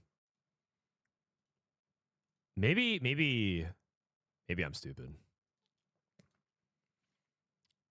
Oh, it showed you the range hover? Okay, I got it. That makes more sense. I guess I've always been off of this, And so I just thought it was 9.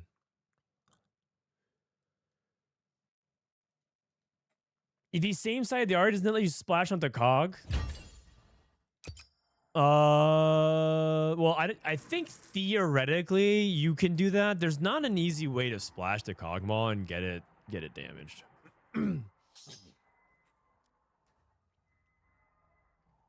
I'm not sure though.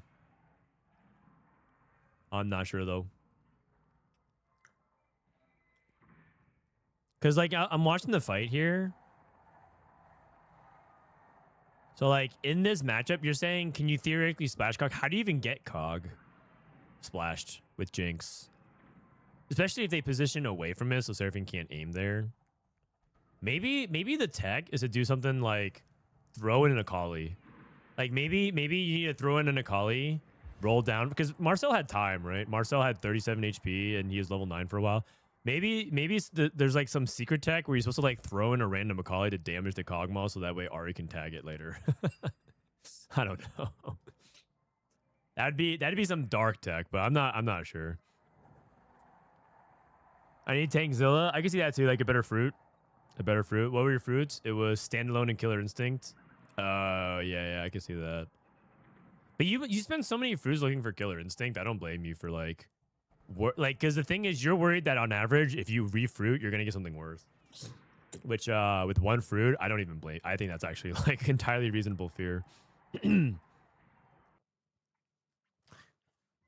Unstoppable Poppy. That's also true too. A lot of people don't think about Unstoppable as a way to counter full melee. That's actually a really good point.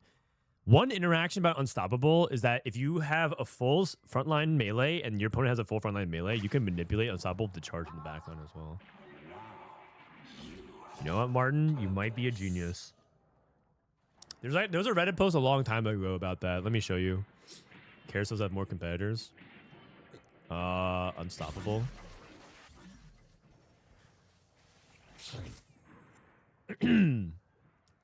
So there's like a way that you can manipulate it where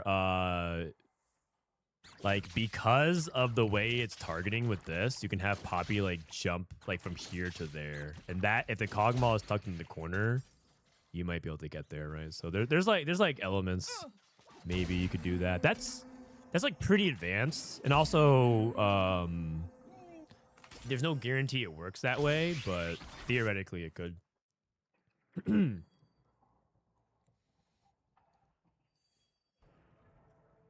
I feel like from bottom left to top right feels less distance than bottom right to top left. Yes, that's also another thing too. Hexes are not equidistant to each other because they are just, you know, they're not symmetrical. So the top right to bottom, this angle is longer distance than it is from here to here because there's a slight indentation that draws you. Also, I was told that officially the music library has been officially licensed for okay use on YouTube. So I won't get DMCA'd anymore by Riot. Thank you, Riot. I can finally enable music in game. I actually kind of, maybe this is a hot take, but I actually kind of like the music of this set. I come around full circle on it. I was like, I first thought it was kind of repetitive and, you know, whatever, but I actually really like the music of this set now. Maybe that's how it, maybe that's how it worked for them in development. Like, cause maybe they were like, they listened to it so much that they enjoyed it too. Did you read the translated Japanese essay about the Lulu pool size? I did not. I actually have it on my monitor right here. I have on my monitor right here. I need to read that. Okay, remind me after this game. I need to read this because the Lulu Monster Trainer rules are so opaque to me that I feel like I don't understand it at all. In-game music was DMC. Yes, I was literally playing the in-game music and I would be getting copyright notices from YouTube. They're like, you do not have the right to play this music. And it's like Riot Games is claiming that. I'm like, wait, what? I'm literally just using the in-game music, man. And it demonetized my thing. Let me see if I can pull it up.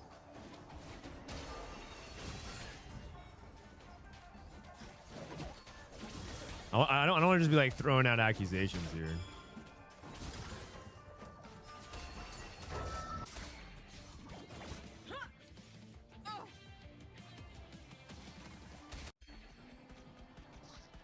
Oh wait, was it under? Is it different? It is my my YouTube email is a very separate email. 1 second.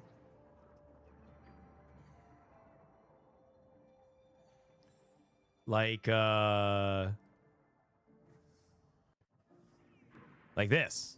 Okay, it actually went back and started copyright striking my old co-streams. Like, this is months after I did the world's final co-stream, and it's like, because it's technically something by League of Legends, it was like copyright striking me. It was just crazy. Like, video cannot be monetized because the content used was from TFT's Chapter 3. And I'm just getting demonetized and copyright strike by Riot. That was like months ago though. So.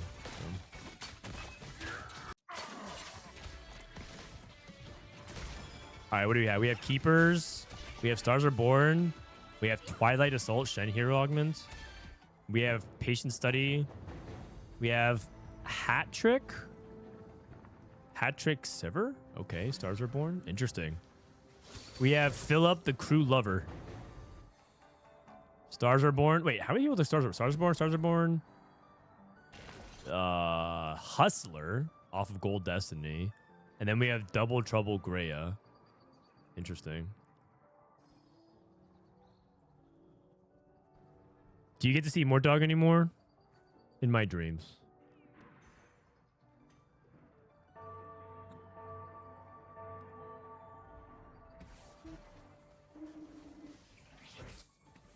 Robin asked for a translation of it, the article. I mean, we're using someone used like AI translate, and it's probably not going to be like very it's probably not going to be like the most accurate, but it should get the sentiment across.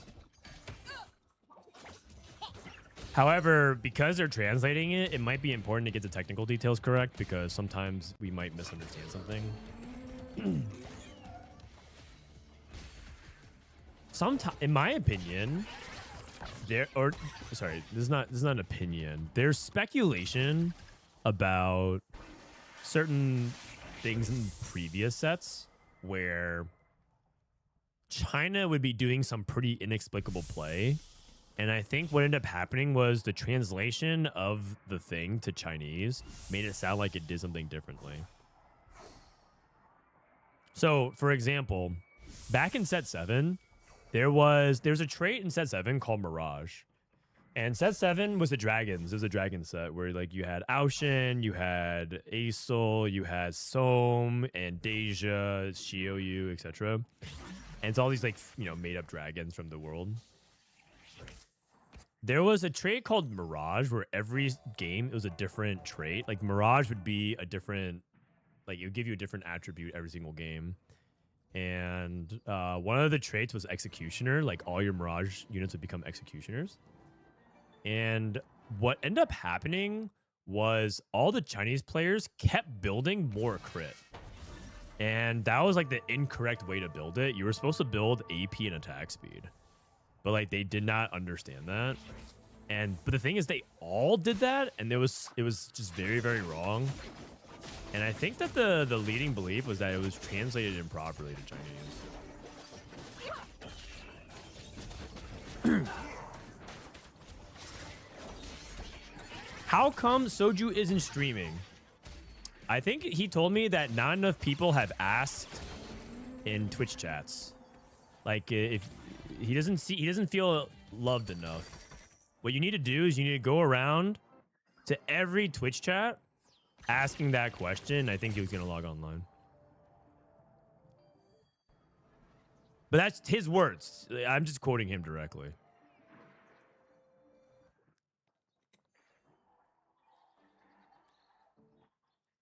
Is Soju winning scrims? Yes. If we were to stop the game right here at 2-6, he won.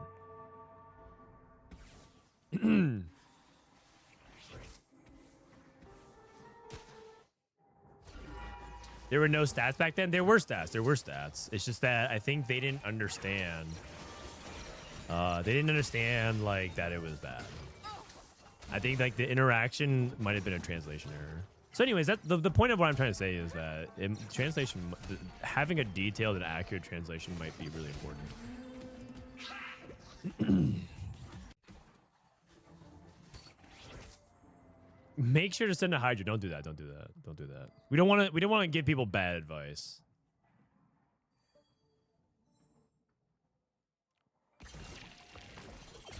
Hello, mate. I'm outside his house right now. Do you want me to knock and ask directly? Yeah, you found the mansion in Florida?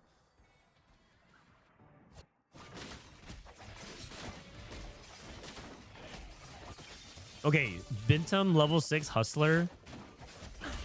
I'm curious how he's gonna play his hustler spots. He has stairs gauge slammed. I mean, that could be stairs gauge is a really good poppy item. Usually when you slam the stairs gauge, you're thinking about poppy, but he is holding the mentors. Oh, he has a Udyr too. You definitely make that. Showed you his eye. He hit a jinx. Okay. Well, I guess SGA fries in the bag did again. Soju sinks to 2 free throws to take the lead. Not bad. Rageblade and Striker's Flail. Okay. Filup rolled to 34. Hasn't really found a lot. Actually, I feel like he was on 6 Sivers at the beginning of stage 2. And since then, I feel like he's found 3 Shens, but he hasn't found anything else besides that. I think Grea is going to play Double Trouble Jhin. Double Trouble Jhin. It's a build that I think is quite good, but I think his spot for it does not look that good. We'll see it. We'll see his roll down. But he needs to roll a little bit on 3-2. He doesn't want to overroll, but he needs to roll some on 3-2 here. Oh. Okay, would you ever take Pandora's? Radiant Warmog is playable, so he needs to roll. He needs to find Mundos, because the real key of this composition is Mundo. It's not actually Jhin. The real carry of this composition is the 2 Mundos. But he's like 0 Mundos. And that's what makes it kind of scary. So he's going to stop here because he's afraid to roll. Radiant Refactor. No tier, no Shojin. I think he's going to go Radiant GS. Do you go for like Belt to make Sterix? Or do you go for... It goes IE? Okay. Oh, right. Another sword item here makes sense. My brain is... For some reason, I thought he had 2 swords. Marcel has... Radiant Shojin. Radiant Shojin and regular Shojin with Giant Slayer. Is he going for Soul Fighter? I mean, it looks like he's angling Soul Fighter. He also is holding Star Guardians on the bench as well. I guess theoretically he had the option of playing either, but he's probably leaning towards Star Guardians. Binteum.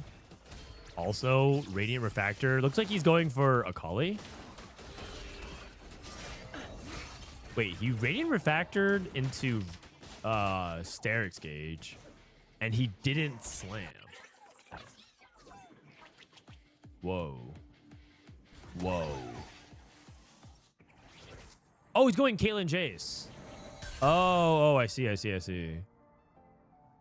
Okay. Well, that's interesting as well. Bastion +1 for Circlet, so you get to Leona and a belt. Filup finally hits 3-star Sivir, but he's still far behind the Malphite count. Grea is starting to sell the Malphites now. Miss Spirit Sword, try again. Miss Spirit Sword, try again. Or no? I mean, he probably can stay on Artistic KO for a bit. Is Nash's good on Caitlyn? It can be. If you have a bunch of, if you have like IE Deathblade, but I think it's like okay. I think for him, the reason why he's making Nashers is just simply for tempo. He wants to keep his gloves open.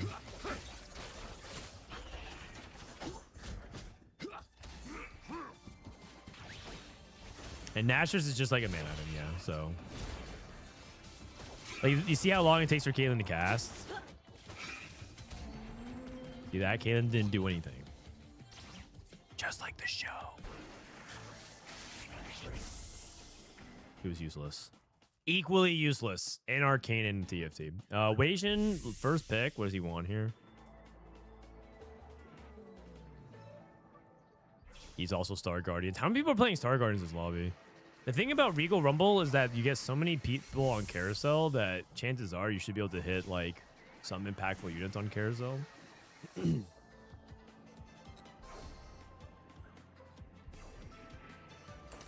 I've only ever seen Prestivent play Double Trouble Jin Mundo. I've seen NA play. I've seen Grea play it. I think Disto talked about it. I'm not sure if he hit it. He waited his poppy. Bio going for Mentor Yana. Okay, we got the Mundo up. I'm worried about Philip's crew spot. Also, I'm not sure if Marcel can 4-way into Star Guardians because it looks like it's 4-way Star Guardians at the moment. But maybe one person pivots out.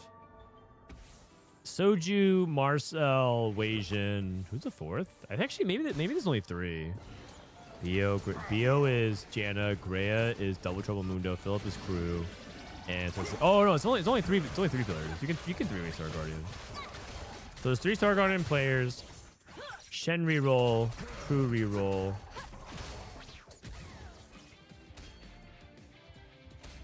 Janna, and then Caitlyn Jace.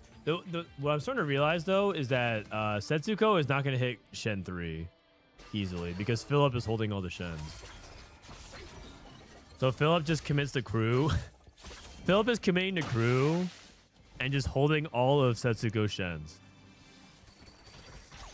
So what is the plan if you're Setsuko? Do you just push levels? That feels so bad. I guess maybe he has to play like Yasuo duo. Game pause. Someone DC. Looks like someone has bad ping. Asking for a pause. Are these scrims? Yeah, these are scrims.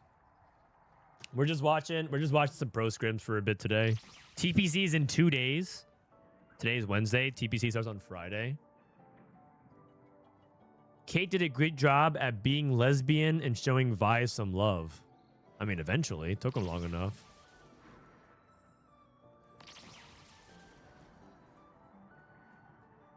Stop calling Kate useless. She gave us some Shiger's moments in Arcane. I mean, she did.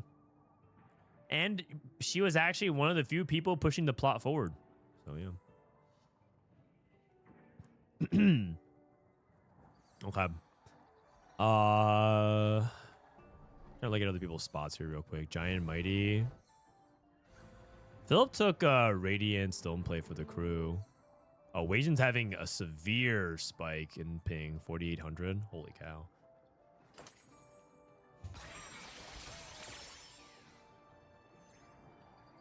Star Guardian +1 for Wasian as well. I watched Arcane with my mom. It was very uncomfortable. I mean, it doesn't have to be. No, there's nothing wrong with 2 women that love each other. Although I will say the timing of it was kind of weird. You know, there's like a world-ending disaster about to happen, like impending doom for humanity, and they're just, man, they took some time aside, and like also like her sister is like on the loose, about to potentially wreak more havoc, but they need to set things aside to get down to business. But the soundtrack was a banger. I think I have it right.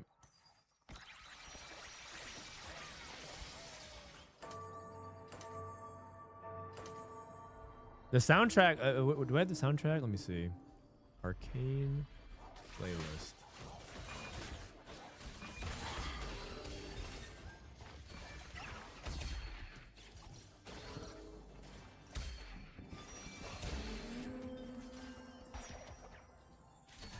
This song.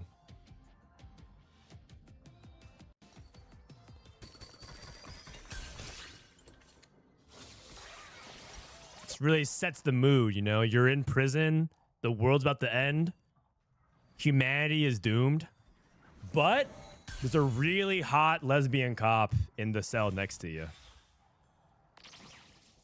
So, I mean, you gotta have your priorities straight.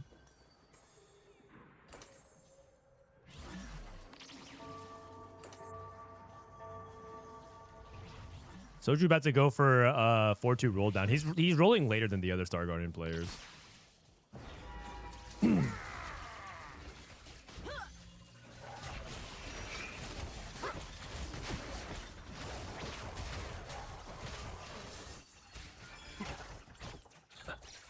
guys can't see, but my hips are gyrating right now.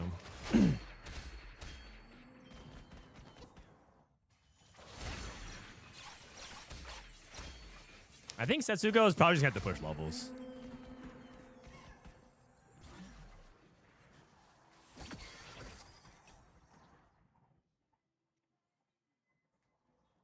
What are you talking about? We're talking about the best animated series of all time, Arcane.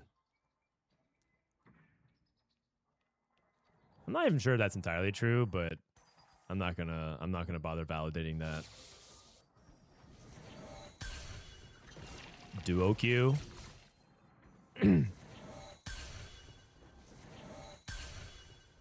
Needs one more Jinx to hit it.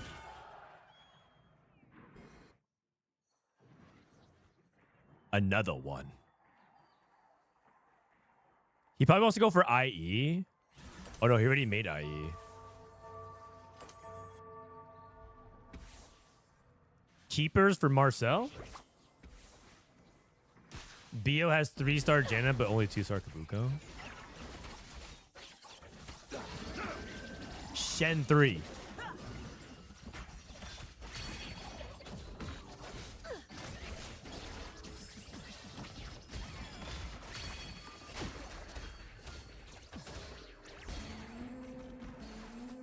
I think Grea might be dead.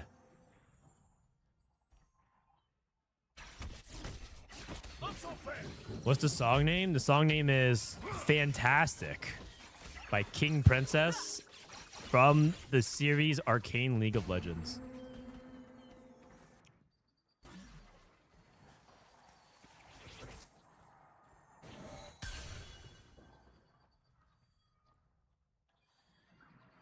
Okay, honestly, I think the soundtrack of Arcane is also what like kind of carries it a little bit. Like the animation and everything, the high quality production visuals and everything like that are great, but the sound design and the music, the soundtrack are also just true 10 out of 10 bangers. It just like helps carry the series a lot. Yeah, it adds a lot of emotional gravitas. Why is Jin Mundo back? Jin Mundo is back because of Double Trouble. It's not, you're not looking to play this comp unless you have an extremely good reason to, and one of the reasons to play it is Double Trouble. The problem was that Grea he just didn't have many copies early, so he's just playing from behind. But his items are really good because of Pandora's, and he has good power-ups, so he can make like a miniature comeback here. Setsuko's still win streaking, by the way. How crazy is this? Oh, he found Dawncore Kog'Maw, and then I thought the Dawncore was for the Shen. Wait, this Setsuko guy might be a genius. I think he actually he had the Yasuo, and he took Portable Forge, and now is playing Bastion, Shojin, Dawncore Kog'Maw because he can't hit Shen 3 since Filup took all the Shens, and then once Filup dies, he can actually find a way to roll for Shen 3.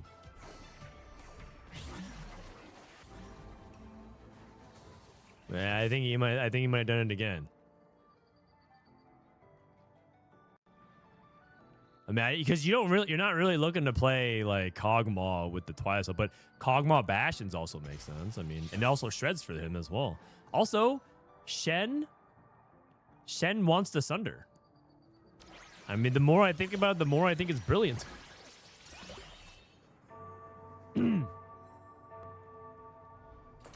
It's like the more you think about it, the more clever it gets. But like, it's one of those things where I think like a lot of players probably feel like they could figure it out if they had the time. But yeah. Also, Soju has the fruit on Jinx, but the item's on Saya, so needs to transfer that over next turn.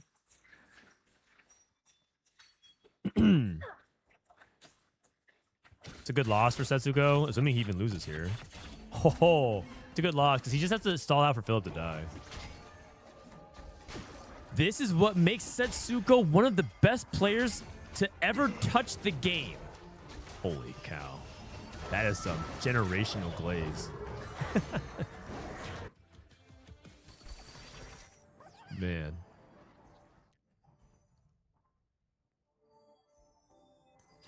Okay, we got Poppy too. Let's move items. He's looking for Jinx too. He's going to move the items over. I mean, Grea and Filup are playing for placements. Wasian's board is really good. Good fruits, good items, good augment. He has a +1. He's missing Poppy 2 and anti-heal. That's basically it. But he has almost all of it put together.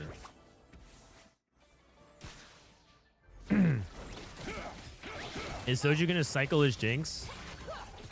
I don't think you should. I don't think you should. I know that you might think like, okay, you want to get the best power up fruit, but I think you'd rather have Jinx 2 with like a B+ tier power up than Jinx 1 with Biz power up and stage 5.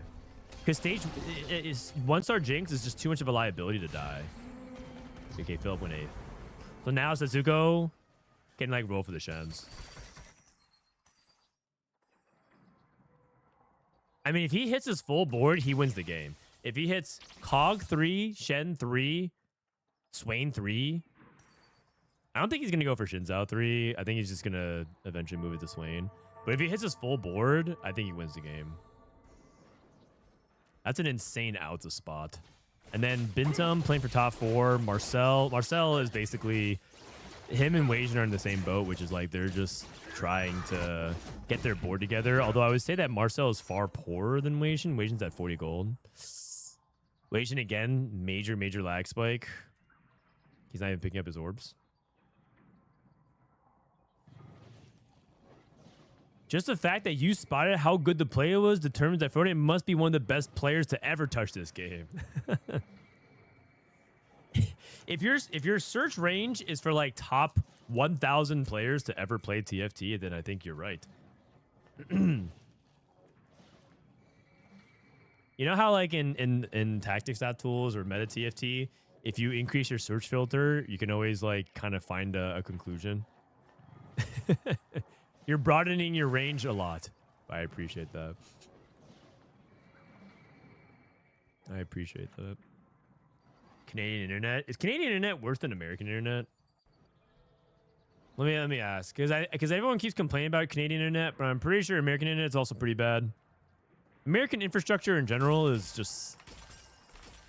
I was reading about some of the high-speed rails in other countries, because like the argument that people keep throwing is like, oh, America's like too big. It's blah blah blah, and I'm like, yeah, I can see that.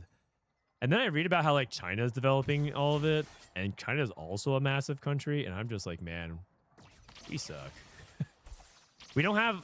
I think the problem with construction in America is that we don't even have like the technical wherewithal because we kept outsourcing everything. And so like, I don't even think we actually have like enough competent people to know how to even build the high-speed rails, if that makes sense. My God. He's too off Shen as well. We have a shortage of labor? Yeah, exactly. But like China has no shortage of that, so they can just like build the high-speed rails. Also, they don't really have like a lot of good protection for worker strikes and stuff like that either, so they can just kind of get it done. So yeah. Cars are also more common. No, it's true. But also, even if the US today were to say, from my understanding of it, I could be misinformed, but like I read up just a little bit on the kind of the construction industry. But even if the US was to drop billions of dollars right now on a high-speed rail, it wouldn't even be done efficiently and in an effective manner. And that's not because of bureaucracy. It's purely of competency. Like, as in, we don't have enough competent people that could work on a large-scale project like that we would have to outsource to independent companies to work on different parts of the rails, and that's you're gonna get inconsistent quality. So it's like it's just like it's an infrastructure problem, not like even if we were rich enough to do it, we couldn't even do it. Like we could do it, it just wouldn't be done quickly and it wouldn't be done efficiently. So like it's one of those things where it's like, well, you know, we can just like make our cars better, make our roads better, and that's I think that's where we are for the most part. Okay, so Setsuko needs to hit the board, right? We're talking about his ingenious play, but he still needs to hits. Binteum hit, Yumi 2, but still no Caitlyn 3.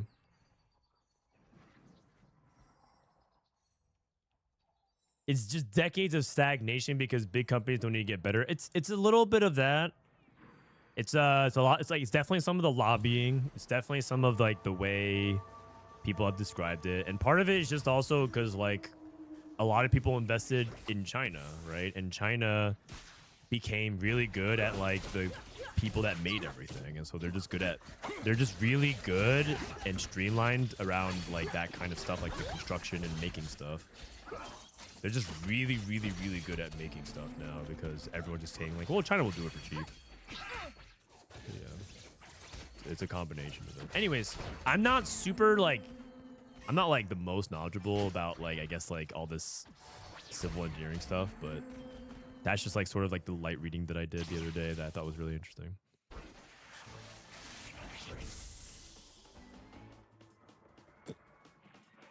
We also have insane regulation issues in a lot of states. California's been building their high-speed rail for like 15 years and it's still another 10 years. Yes, just because there's like laws that get in the way. And again, there's like they're outsourcing projects to different parts, but like there's no reason why California, who's by the way one of the richest like countries, if California was its own country, it would be like a top ranked country in terms of like all the output it does. There's no reason why they shouldn't be able to put that together, but it's just become this whole ordeal. They just can't. California is just like a giant mess. And I say that having lived in California for 6-7 years. Actually, way more than that. No. I lived in California for like 10 to 11 years. Oh wow! It's because I lived for a few years in California, and then I moved to Europe for a couple of years, and I moved back. I wasn't counting the period of time where I lived in California before I moved. Okay, Marcel, I think he's stuck on 1-star Jinx, stuck on level 8, so I think he's just dead.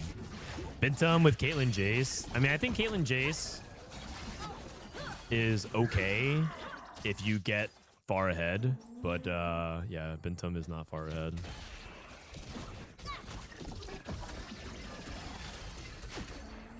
Marcel is alive. Setsuko lost 6 in a row. He's never gotten to his front line, right? The big problem is his front line. He never hit 3-star Swain. It's too bad because I actually think that his setup was really clever, but looks like he looks like he's not going to cap.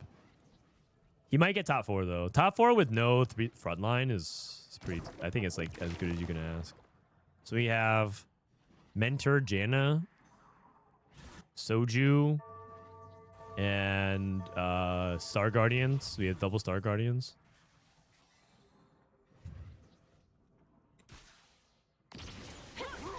How is Soju still losing? Well, he was. Let me see. He doesn't have Gather Force Jinx. He has Hyperactive Jinx, and his Hyperactive like makes sense because Hyperactive Jinx has decent synergy with Kraken. But he doesn't have best in slot. In fact, he doesn't have best in slot Poppy either. He's playing body change, but he's also playing keeper, so he's not getting consistent body change value as well. Like the body change could I think body change theory could hit the back line here, which is not like if the body change goes on Varus, it's also bad. So I think a lot of his setup is pretty suboptimal. He also doesn't have like that great like items for Poppy because Dragon's Claw doesn't do anything against enemy Jinx and doesn't do anything against Shen. So Just like I would say the amalgamation of his board in his totality is not very powerful outside the fact that he's playing Star Guardians. So yeah. Does it go rolling? See if he can desperately get to Swain 3. Cannot. It's too bad.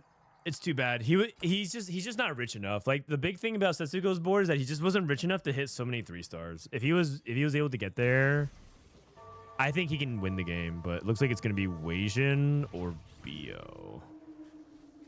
Just Wasian versus Soju. Does anyone know what's the Double Trondo Mundo build? It's on TFT Academy if you want to check it out.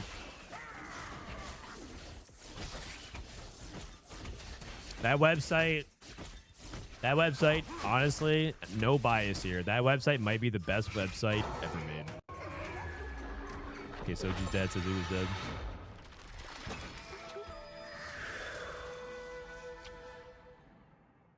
Make infinite fruit removers good or bad?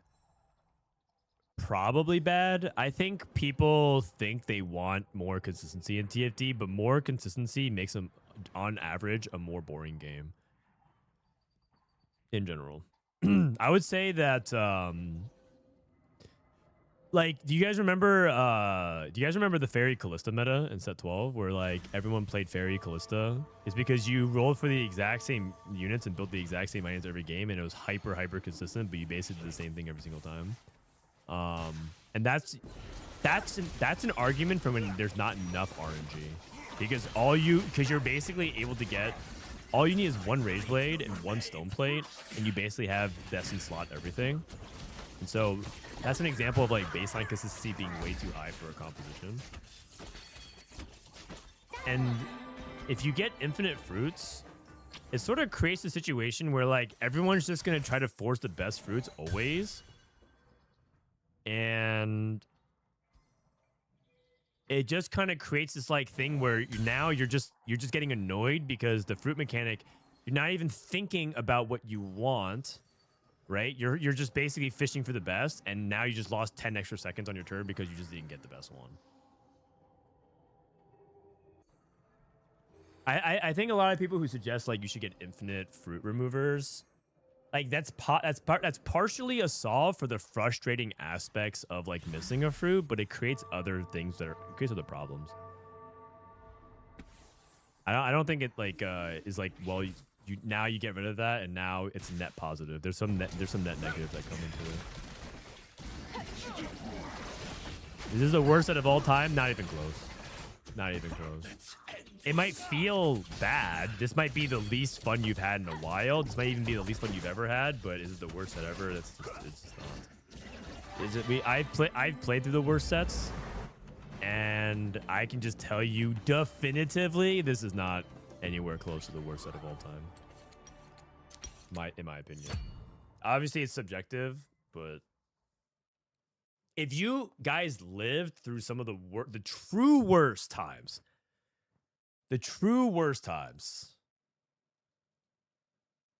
then you would know. But you know, we're not the thing is we're not trying to like compare it, right? It's not a suffering Olympics. So it's like, what was worse? What was worse, like the Vietnam War or like World War II? Like they were both pretty horrible things, man. We're not trying to compare like the level of like terrible things that happen. I'm trying to use an extreme example to drive home the point. Obviously, neither of them are worth joking about, but like I'm trying to say like we're trying to have an enjoyable experience instead of like which is worse.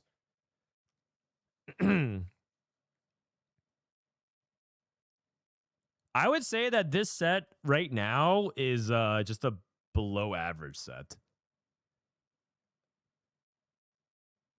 Or even, believe it or not, an average set. Like if you to actually rank it out, it beats out a handful of sets for sure. It 100% does. It beats out a handful of sets. It beats out set 5. It beats out set 2. It beats out set 9.5. I mean, a lot of people would actually say that this set is worse than set 14. In some in my evaluation, I think it's the same but like it's very different.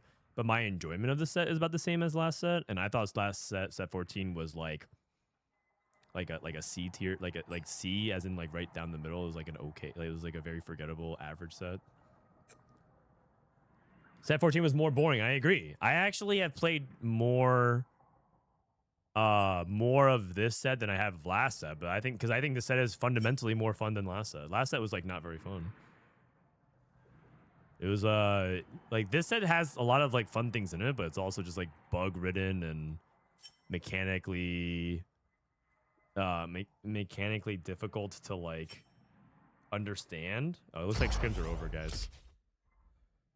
Okay. Looks like the